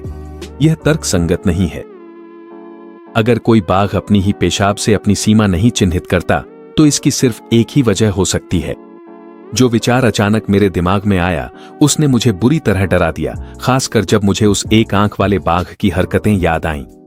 मेरे दिल की बेचैनी और भी बढ़ गई। इस खोज के बाद मैं सावधानी से इस इलाके के और अंदर चला गया। दसियों किलोमीटर के दायरे में मैंने 2 या 3 जगहों की जांच की। जहां उसके क्षेत्र की निशानियां होनी चाहिए थीं, वे गायब हो चुकी थीं। यहां जरूर कुछ अनजाना हुआ है। इसलिए मैंने तय किया कि मैं उस युवा बाघ के पास जाऊंगा, उसके क्षेत्र के केंद्र में, और जांच करूंगा। लेकिन मैंने कभी नहीं सोचा था कि जो मैं देखने वाला हूं वह मेरी दुनिया की धारणा को पूरी तरह बदल देगा। जैसे जैसे मैं युवा बाघ की गुफा के इलाके के पास पहुंचा, मुझे रास्ते में कई जानवरों की लाशें मिलने लगीं। यह असामान्य नहीं है कि साइबेरियाई बाघ के क्षेत्र में जानवरों की लाशें मिलें, लेकिन इन शवों की संख्या इतनी अधिक थी कि मुझ जैसे बूढ़े बाघ को भी चिल्लाने का मन हुआ। यह तो सीधा साधा सभी जानवरों के खिलाफ एक अंधाधुंध नरसंहार था। मैं जल्दी से एक ऊंची चट्टान पर चढ़ गया ताकि मुझे बेहतर दृश्य मिल सके। 1 या 2 किलोमीटर के दायरे में सैकड़ों जानवरों की लाशें पड़ी थीं।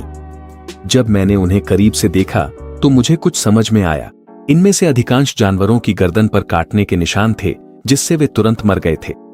यहां तक कि सबसे बड़े जानवरों जैसे जंगली सुअर की भी गर्दन की हड्डियां टूटी हुई थीं।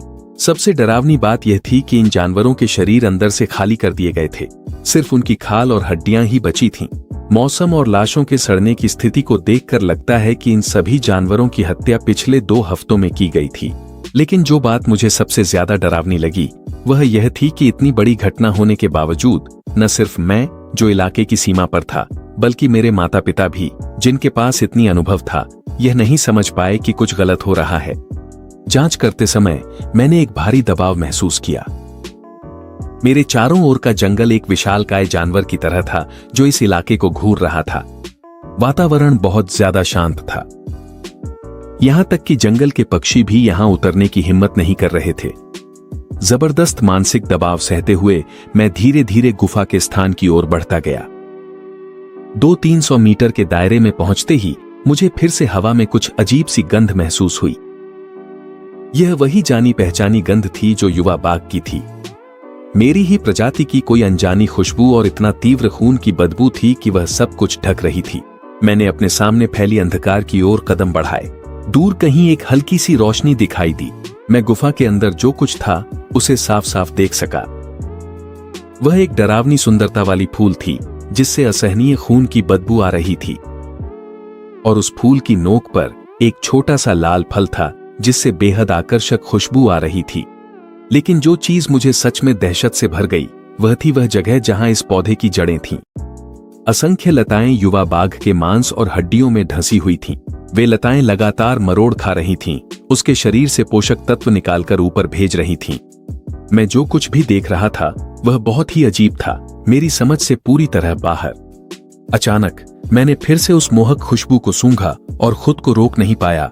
मेरी अगली टांगें आगे बढ़ गईं। अचानक मेरे सामने पूरा दृश्य बदल गया। गगनचुंबी इमारतें, शहर की नियॉन लाइटें, वे दृश्य सामने आ गए जिन्हें मैंने बाघ के रूप में पुनर्जन्म लेने के बाद लगभग भुला ही दिया था। वे फिर से सामने आ गए। डर के मारे मैंने नीचे झुककर अपना शरीर देखा। मेरे मजबूत बाघ के पंजे अब 5 इंसानी उंगलियों में बदल गए थे। अचानक मैंने आगे से आती एक गर्म और जानी पहचानी सी अनुभूति महसूस की। मैं पास जाकर अभिवादन करना और पूछना चाहता था कि क्या हम एक दूसरे को जानते हैं, लेकिन अचानक एक बेचैनी ने मुझे घेर लिया। मैंने ठीक उसी समय रुक गया जब मैं एक कदम आगे बढ़ाने वाला था, और तभी मुझे एक तेज दर्द महसूस हुआ। जब मैंने दोबारा आंखें खोली तो मेरे सामने का दृश्य बिल्कुल भी नहीं बदला था। मेरा शरीर अब भी एक साइबेरियाई बाघ का ही था और मेरे पंजे बिल्कुल भी नहीं बदले थे, और वह आकर्षक दिखने वाला पौधा मेरे शरीर के अंदर जड़ें जमाने की पूरी कोशिश कर रहा था। वह पहले ही मेरी पंजे की त्वचा और फर को चीर कर मेरे खून तक पहुंच चुका था।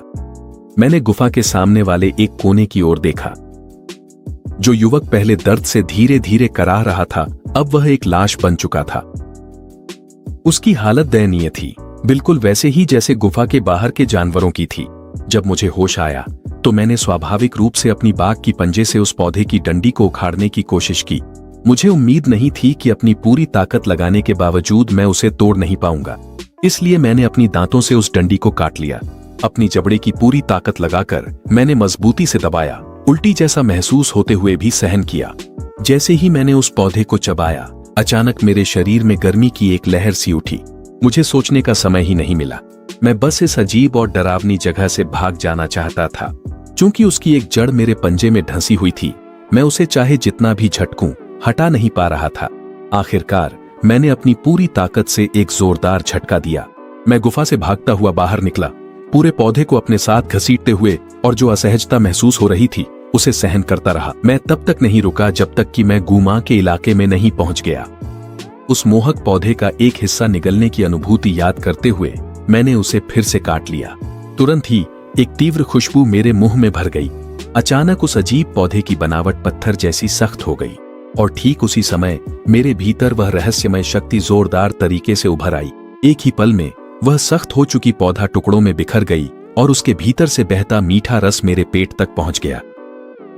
मेरे भीतर की रहस्यमय ऊर्जा तुरंत ही उथल पुथल मचाने लगी। वह पूरे शरीर में दौड़ने लगी, सामान्य से 10 गुना अधिक सक्रिय होकर। मैं अपने शरीर में हो रहे बदलावों को साफ साफ महसूस कर सकता था। इस चीज का तरल मेरे भीतर की रहस्यमय ऊर्जा को अत्यधिक बढ़ा सकता था। मैं इस विस्फोटक शक्ति की अनुभूति का आदी हो गया था। इसी बीच अंधा बाघ चुपके से गुफा तक पहुंच गया, लेकिन जल्द ही उसे महसूस हुआ कि कुछ गड़बड़ है। वह लाल पौधा जिससे वह ग्रसित था अब वहां नहीं था। उसने पूरी गुफा में खोजबीन की और धीरे धीरे कुछ सुराग मिलने लगे, अपनी ही जाति के किसी एक का गंध। अंधा बाघ धीरे धीरे उस निशान का पीछा करने लगा। यह स्पष्ट था कि अंधे बाघ की हालिया गुमशुदगी का संबंध इसी पौधे से था। तब तक मैंने उस पौधे को पूरी तरह निगल लिया था। इस मजबूत हुए शरीर के साथ न केवल मेरी सूंघने और सुनने की शक्ति बहुत दूर तक पहुंच गई थी, बल्कि मेरी गति और ताकत भी काफी बढ़ गई थी। मैं उस स्तर तक पहुंच गया था जहां मैं एक औसत वयस्क नर बाघ का मुकाबला कर सकता था। मुझे खुद भी पता नहीं चला कि दौड़ते समय मेरा शरीर कई असामान्य बदलावों से गुजर रहा था। यह किसी विकास जैसा लग रहा था। एक खास और अजीब सी अनुभूति मेरे पूरे शरीर में फैलने लगी। धीरे धीरे मुझे एहसास होने लगा कि मेरे साथ कुछ बहुत गलत हो रहा है। जंगल में ज्यादा देर रुकने की हिम्मत न करते हुए मैं पूरी रफ्तार से उस गुफा की ओर दौड़ा जो हमारा आश्रय थी। मैं तेजी से भागा, लेकिन खून में एक नशे जैसी अनुभूति और भी तीव्र होती जा रही थी। कुछ ही किलोमीटर का सफर कभी खत्म न होने वाला लग रहा था। उसी समय वह एक आंख वाला बाघ जो मेरा पीछा कर रहा था, उसने यह दृश्य देखा, लेकिन वह जरा भी हैरान नहीं दिखा। ऐसा लग रहा था जैसे उसने भी ऐसी कोई रूपांतरण की प्रक्रिया अनुभव की हो। वह कुछ किलोमीटर तक मेरा पीछा करता रहा। उस एक आंख वाले की अभिव्यक्ति कुछ जटिल थी। उसी समय उसने मेरी पहचान की पुष्टि कर दी। वह जंगल में कुछ पल सोचने के लिए रुका और आखिरकार मेरा पीछा छोड़ने का फैसला किया, जबकि वही था जिसने अपनी जान जोखिम में डालकर वह पौधा हासिल किया था। हालांकि उसकी ताकत भी बहुत बढ़ गई थी। उस समय वह यह सुनिश्चित नहीं कर पा रहा था कि वह मुझे हरा सकेगा। जब वे दोनों छोटे हैरानी से उभरे तो उन्हें वह रेंगती हुई पौधा भी सुंदर लगने लगी। वे उसे देखने के लिए कुछ कदम आगे बढ़े। सबसे छोटा तेंदुआ पहले तो उस चीज से डर गया था, लेकिन बाद में उसमें भी गहरी जिज्ञासा जाग गई। और ठीक उसी समय कुछ बड़ी और मजबूत पंजे जोर से आगे की ओर झपटे। पौधे की बेलें छोटे बाघ से कुछ ही सेंटीमीटर की दूरी पर थीं। निर्णायक क्षण में मेरे पंजे ने उसे बचा लिया। मुझे अभी भी सिर थोड़ा चकराया हुआ महसूस हो रहा था। जैसे ही मैंने अपनी आंखें खोली, मैंने अपने सामने का दृश्य धुंधला धुंधला देखा। इसलिए बिना हिचकिचाए मैंने अपना पंजा उठाया और जोर से नीचे गिरा दिया।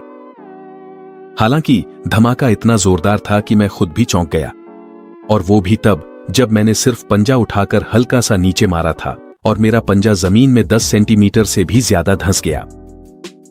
मैं अपनी पंजे की ताकत से उतना ही हैरान था जितना उस पौधे से निकलने वाले मीठे तरल से। ऐसा लगता है कि यह तरल ताकत बढ़ाने के लिए बेहद अच्छा है। जिस पल मैंने इस पौधे को देखा, मुझे समझ आ गया कि यह कोई साधारण दुनिया नहीं है। शायद भविष्य में और भी असाधारण चीजें होंगी।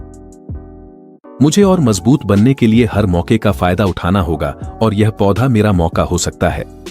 मैंने उस पौधे को देखा जो कीचड़ में पूरी तरह से दब गया था। मैंने अपने पंजों से उसे कीचड़ से उठाया और तीनों शावकों से दूर हटने को कहा। मैं वहां गया जहां हमने दूसरे जानवरों की हड्डियां फेंकी थीं, और मुझे एक जंगली सूअर की टांग मिली।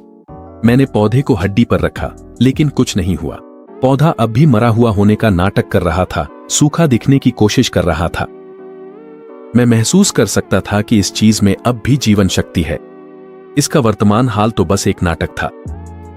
कुछ कहे बिना मैं थोड़ा और पास गया और फिर अपने हाल ही में मजबूत हुए दांतों को हल्के से दिखाया।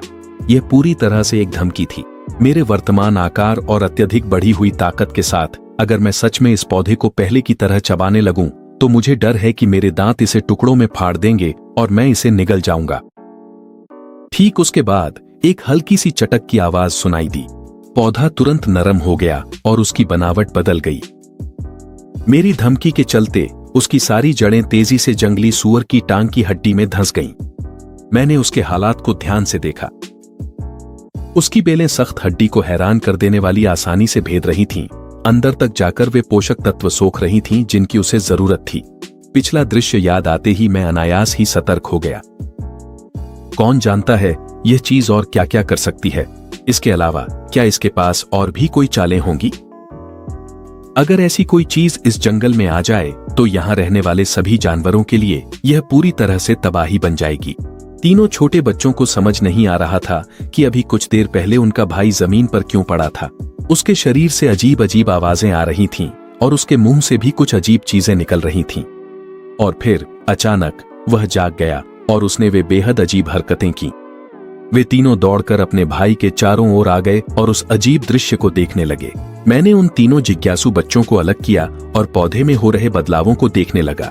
ऊपर जो लाल फल पहले था वह अब लगभग गायब हो चुका था। मोटा तना जो पहले अंगूठे जितना मोटा था अब काफी सिकुड़ गया था और बिल्कुल भी अच्छा नहीं लग रहा था। जैसे ही उसकी पतली जड़ें जंगली सुअर की टांग की हड्डी में ढंसी, पौधे की जड़ से धीरे धीरे एक फ्लोरेसेंट रोशनी जमा होने लगी। फिर वह रोशनी परत दर परत ऊपर चढ़ती गई जब तक कि आखिरकार सब कुछ ऊपर फल में केंद्रित नहीं हो गया। मुझे लगता है कि यह पौधा दूसरी जीवों से जीवन ऊर्जा लेकर उसे उस फल में संकेंद्रित करता है और इसी तरह विकसित होता है। यह दृश्य मुझे कुछ हद तक हैरान कर गया। क्या यह जंगल एक और बड़ा बदलाव झेलने वाला है? मेरी बदली हुई आंखें अब सिर्फ साधारण पीले रंग की नहीं थीं। अब वे चमक रही थीं और इस वक्त मेरी नजरें उस खतरनाक और डरावने पौधे पर जमी हुई थीं। वाकई यह एक जोखिमों से भरी तकदीर है। मैंने एक लंबी सांस ली और उन तीनों नन्हे बच्चों को उस पौधे से दूर रहने की चेतावनी दी। इसी बीच मैं जंगल के अंदर गहराई की ओर दौड़ गया। करीब 10 मिनट बाद मैं अपने मुंह में एक मरा हुआ जंगली खरगोश लेकर लौट आया। मैंने दूर से उस पौधे पर नजर डाली और मेरी हैरानी की बात यह थी कि वह अभी भी वहीं था, कहीं गया नहीं था। वह अब भी जंगली सुअर की हड्डियों के ढेर पर जमी हुई थी जिसमें अब कोई पोषक तत्व नहीं बचा था। उसका नाजुक सा शरीर पहाड़ी हवा में धीरे धीरे झूल रहा था। वह किसी छोटे जीवित हो गए परिकठा के बौने जैसी लग रही थी। मैं पास गया और मरा हुआ खरगोश उसके पास गिरा दिया। इससे पहले कि मैं अगला कदम उठा पाता, पौधे ने खुद ब खुद अपनी जड़ें उसकी ओर फैला दी। सिर्फ 7 या 8 मिनट में लगभग 3 या 4 किलो का एक खरगोश पूरी तरह से अपनी जीवन ऊर्जा से खाली हो गया। ऐसा लगता है ये जिंदगी पहले की जिंदगी से बहुत अलग नहीं थी। पौधा एक पल के लिए कांपा और फिर उसका शरीर हल्के से झूलने लगा। उसने मेरे सामने चापलूसी भरे अंदाज में प्रणाम किया और फिर अपनी एक जड़ फैलाकर उसे मेरे सामने एक क्षैतिज रूप में रख दिया। तुरंत ही जड़ के सिरे से एक आंख के आकार की हरे नीले रंग की तरल बूंद निकल आई। वह बूंद हवा में ही लटकी रही। उसी पल मुझे समझ आ गया, वह हरे नीले रंग की तरल बूंद शायद उस खरगोश की पूरी सार तत्व थी। लेकिन इस बार मैंने उसे चाटने के लिए अपनी जीभ नहीं निकाली। मैंने अपने पीछे खड़े तीनों नन्हे बच्चों की ओर देखा और शियाओदी को बुलाने के लिए एक आवाज निकाली। अपने भाई के आदेश का पालन करते हुए शियाओदी ने अपनी जीभ बाहर निकाली। पौधे की जड़ से हरे नीले रंग की बूंद गिरी और एक तीव्र ताजगी भरी खुशबू तुरंत शियाओदी के मुंह में भर गई। फिर वह बूंद उसके शरीर के अंदर गायब हो गई। वह उसकी रक्त में घुल गई और उसके शरीर के अन्य हिस्सों में बहने लगी। हालांकि कुछ ही कदम चलने के बाद शियाओदी का शरीर लड़खड़ाने लगा। वह अभी तक मेरे पास भी नहीं पहुंचा था कि धड़म वह जमीन पर गिर पड़ा। मैं चिंतित होकर उसे देखने के लिए पास गया। उसकी सांसें काफी स्थिर थीं। वह बस एक पल के लिए बेहोश हो गया था। मैंने राहत की सांस ली और उसकी देखभाल के लिए उसके पास ही बैठ गया। वहीं दूसरी ओर पौधा भी वह हरे नीले रंग की बूंद छोड़ने के बाद थोड़ा मुरझा गया था। ऐसा लगता है उसे बनाना भी उसके लिए काफी बोझिल था। इस बार मैं समझ गया। निश्चित रूप से एक बूंद उसका सीमा नहीं थी। उसका इतना कमजोर दिखना आंशिक रूप से मेरे लिए एक अभिनय था। मैं खुद को हैरान होने से नहीं रोक सका। यह चीज साधारण पौधे जैसी नहीं लग रही थी, बल्कि ऐसा लग रहा था जैसे उसमें चेतना आ गई हो। यहां तक कि उसे कुछ चालाकियां भी आती थीं, जैसे खुद को कमजोर दिखाना और छुपाना। यह तो बिल्कुल उसी कहावत जैसी थी, जो ज्यादा फायदा दे उसी के करीब रहना। अगर वह अंधा बाघ यह देखता तो शायद गुस्से से मर ही जाता। आखिर क्यों उसे इतने सारे पोषक तत्व देने के बाद भी इस चीज की जीवनदायिनी तरल की बस कुछ ही बूंदें मिली, और ऊपर से उसे इसकी भीख के लिए भी गिड़गिड़ाना पड़ा। मुझे नहीं पता कि इस पौधे का प्रकट होना क्या मायने रखता है या इसका इस जंगल पर क्या असर पड़ेगा, लेकिन मैं इतना जरूर समझता हूं कि यह एक नए युग की शुरुआत का संकेत हो सकता है। मुझे पहले से ही तैयार रहना होगा। इस अचानक हुए बदलाव ने मेरी सारी योजनाएं उलट-पुलट कर दी। छोटे बाघ पर करीब से नजर रखने और यह सुनिश्चित करने के बाद कि उसकी जान को अब कोई और खतरा नहीं है, मैं थोड़ा शांत हो गया। 2 घंटे इंतजार करने के बाद छोटा बाघ आखिरकार अपनी आंखें खोलता है, थोड़ा चकराया हुआ और अभी तक इस प्रक्रिया का आदी नहीं हुआ था। मेरे पास उसे ध्यान से देखने का समय नहीं था। मैं शिकार जारी रखने और उन तीनों शावकों को चेतावनी देने की तैयारी करने लगा। उन्हें उस पौधे से दूर रहना होगा। इसके बाद मैं फिर से जंगल के अंदर चला गया। हालांकि मेरे शरीर में कुछ बदलाव आए थे और यह प्रक्रिया बहुत दर्दनाक थी, लेकिन इनाम भी बहुत बड़ा था। कम से कम अब मैं अपने भीतर छिपी हुई अपार शक्ति को गहराई से महसूस कर सकता हूं। सर्दी अब आ चुकी है। मुझे न केवल तीनों शावकों के लिए खाना जुटाना है, बल्कि मुझे इस पौधे को भी कुछ पीने के लिए देना होगा ताकि वह और अधिक मीठा तरल बना सके। कम से कम इतना तो होना ही चाहिए कि तीनों शावक विकसित हो सकें। जब मैं छोटे बाघ के जागने का इंतजार कर रहा था, तब मैंने यह भी खोजा कि वह मीठा और हरा सा तरल जीवों के शरीर को मजबूत करने के लिए बहुत शक्तिशाली प्रभाव रखता है। अगर इसे बड़ी मात्रा में या लंबे समय तक सेवन किया जाए तो यह यहाँ तक कि आनुवंशिक सीमाओं को भी तोड़ सकता है और किसी उच्च स्तर के जीवन रूप में विकसित कर सकता है। मेरा दिल और जोर से धड़कने लगा। जंगल में दौड़ते समय मेरी गति और भी तेज हो गई थी। अब तो मैं एक ही छलांग में 6 या 7 मीटर की दूरी भी पार कर सकता था। जंगल में अपनी ताकत आजमाने के बाद मैं अपने एक पंजे को देखने लगा। जो छेद बना था वह एक बास्केटबॉल के आकार का था। अब तो मैं अपनी वर्तमान ताकत का भी अंदाजा नहीं लगा सकता था, और इस बार की उपलब्धियां केवल ताकत और गति में वृद्धि तक ही सीमित नहीं थीं। मेरी दृष्टि, मेरी सुनने की क्षमता और मेरी अन्य इंद्रियां भी काफी हद तक बेहतर हो गई थीं। मेरी शारीरिक स्थिति में यह समग्र सुधार मुझे अपार खुशी से भर रहा था। अब जो ताकत मेरे पास है, उसके साथ अगर मैं दूसरे वयस्क साइबेरियाई बाघों से भी मिलता तो उनका सामना करने और यहां तक कि उन्हें हराने की क्षमता रखता। यही सोचते हुए मैं उस पौधे को पर्याप्त पोषक तत्व देने की तैयारी करने लगा। जो हरी वाइटल पदार्थ मैं बनाऊंगा, उसे मैं तीनों शावकों को धीरे धीरे खाने दूंगा। इस तरह वे भी यथासंभव तेजी से बढ़ सकेंगे, और अगर आगे चलकर कुछ बच जाता तो मैं पापा और मम्मी बाघ को भी थोड़ा देने पर विचार करता। हालांकि वर्तमान लाभ सुखद आश्चर्य थे, मैंने एक और बात के बारे में भी सोचा। अगर ऐसी कोई पौधा सामने आ सकता है तो भविष्य में और कौन सी अनजानी चीजें सामने आ सकती हैं? शायद क्या अज्ञात और शक्तिशाली जीवों का अस्तित्व भी हो सकता है? चिंता ने मुझे घेरना शुरू कर दिया और मेरे मन में ऐसी स्थिति का सामना कैसे किया जाए, इसकी योजना और सोचने लगा। मुझे लगता है कि सिर्फ हम छोटे बाघों से ही काम नहीं चलेगा। हमें पापा बाघ और मम्मी बाघ को जल्द से जल्द अपने साथ मिलाना चाहिए। सिर्फ तभी हमारे पास इतना बल होगा कि हम अज्ञात खतरों का सामना कर सकें, इससे पहले कि बड़ा बदलाव आए। जब मैं यह सोच रहा था, एक गाढ़ी और खून की सी महक मेरी नाक में आई। एक काला भालू खा रहा था। मैंने तुरंत समझ लिया, और वह मुझसे लगभग 10 किलोमीटर दूर बाईं ओर और आगे था। मैंने एक पल के लिए भी संकोच नहीं किया। मैं देखना चाहता था कि क्या अपनी वर्तमान ताकत से मैं एक काले भालू को हरा सकता हूं या यहां तक कि उसे मार सकता हूं। इस विचार के साथ मेरे शरीर की शक्ति तुरंत फूट पड़ी। मैं जंगल में अविश्वसनीय गति से आगे बढ़ा, यह सुनिश्चित करते हुए कि मैं भालू के पास जितनी जल्दी हो सके पहुंच जाऊं।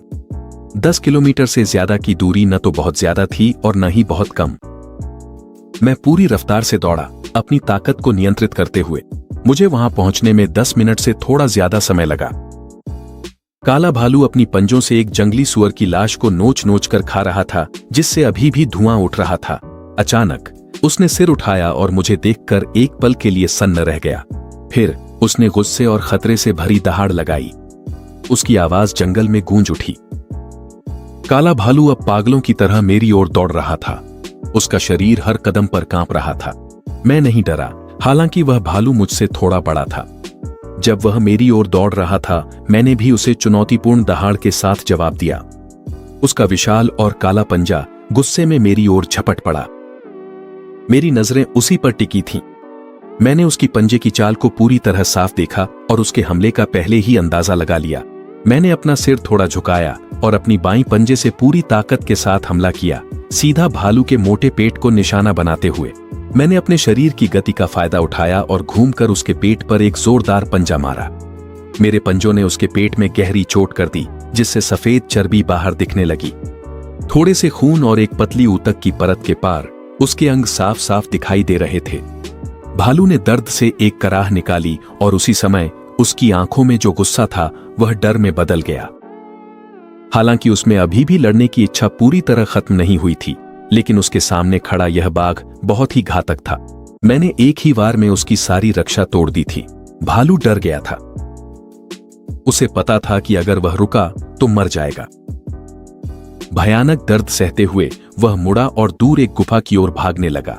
बिल्कुल, मैं उसे भागने नहीं देने वाला था। मैंने रफ्तार बढ़ाई और बिना किसी मेहनत के भागते हुए भालू को पकड़ लिया।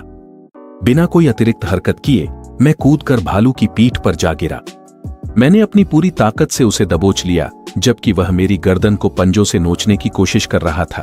उसने मुझ पर पंजा मारा, लेकिन वह मेरे कुछ बाल ही उखाड़ सका। उसने मेरी त्वचा पर बस कुछ सफेद निशान छोड़े, जो तुरंत गायब हो गए। मुझे उम्मीद नहीं थी कि मेरी त्वचा इतनी मजबूत होगी।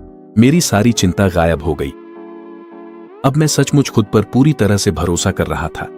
मैंने बिल्कुल भी हिचकिचाहट नहीं की। मैंने सही मौका देखकर उसके गले में अपने दांत गड़ा दिए। भालू की गर्दन इतनी मोटी थी कि मैं एक ही काट में उसे पार नहीं कर सका, लेकिन एक बार जब मैंने उसे जकड़ लिया तो अपनी पूरी ताकत से दबाया। आखिरकार मैंने एक ही काट में उसकी गर्दन का आधा हिस्सा उखाड़ दिया। वह तुरंत मर गया। मैंने अपने थूथन के चारों ओर लगी खून को चाट लिया। मैं अपने सामने पड़े काले भालू की लाश को देखता हूं और एक लंबी सांस लिए बिना नहीं रह पाता। अब जो ताकत मेरे पास है, उसके साथ काले भालू को मारना कोई बड़ी बात नहीं रही। असल में यह तो बहुत ही आसान था। यह सब उस पौधे के फायदों की वजह से है। यह सोचकर मैं भालू के शरीर को काटता हूं और उसे घसीटना शुरू करता हूं। मैं एक पल के लिए पीछे मुड़कर देखता हूं। मैं उस जंगली सूअर को भी बर्बाद नहीं करूंगा जिसे काले भालू ने शिकार किया था। यह बिल्कुल सही है। मैं यह सारा खाना अपने साथ ले जाऊंगा। इसमें से एक हिस्सा 3 छोटे बच्चों को खिलाने के लिए होगा और बाकी पौधे के लिए पोषक तत्व के रूप में काम आएगा, ताकि वह हरी जीवनदायिनी तरल को और शुद्ध कर सके। इतनी आसान लड़ाई ने मेरे अद्भुत शक्ति वृद्धि को साबित कर दिया है और उसकी परीक्षा भी ली है। अगर मैं चाहूं तो अब मेरे पास इतना बल है कि मैं एक वयस्क नर बाघ को चुनौती दे सकता हूं और उसके इलाके पर कब्जा कर सकता हूं। अब मैं आसपास के इलाके का एक चक्कर लगाने की योजना बना रहा हूं। अगर उस इलाके में, जिस पर पहले आवारा का राज था, अब अंधे बाघ का कोई नामो निशान नहीं बचा है, तो मैं इस पर विचार करूंगा। मैं यह सोचूंगा कि क्या मुझे उस इलाके को अपने क्षेत्र में मिला लेना चाहिए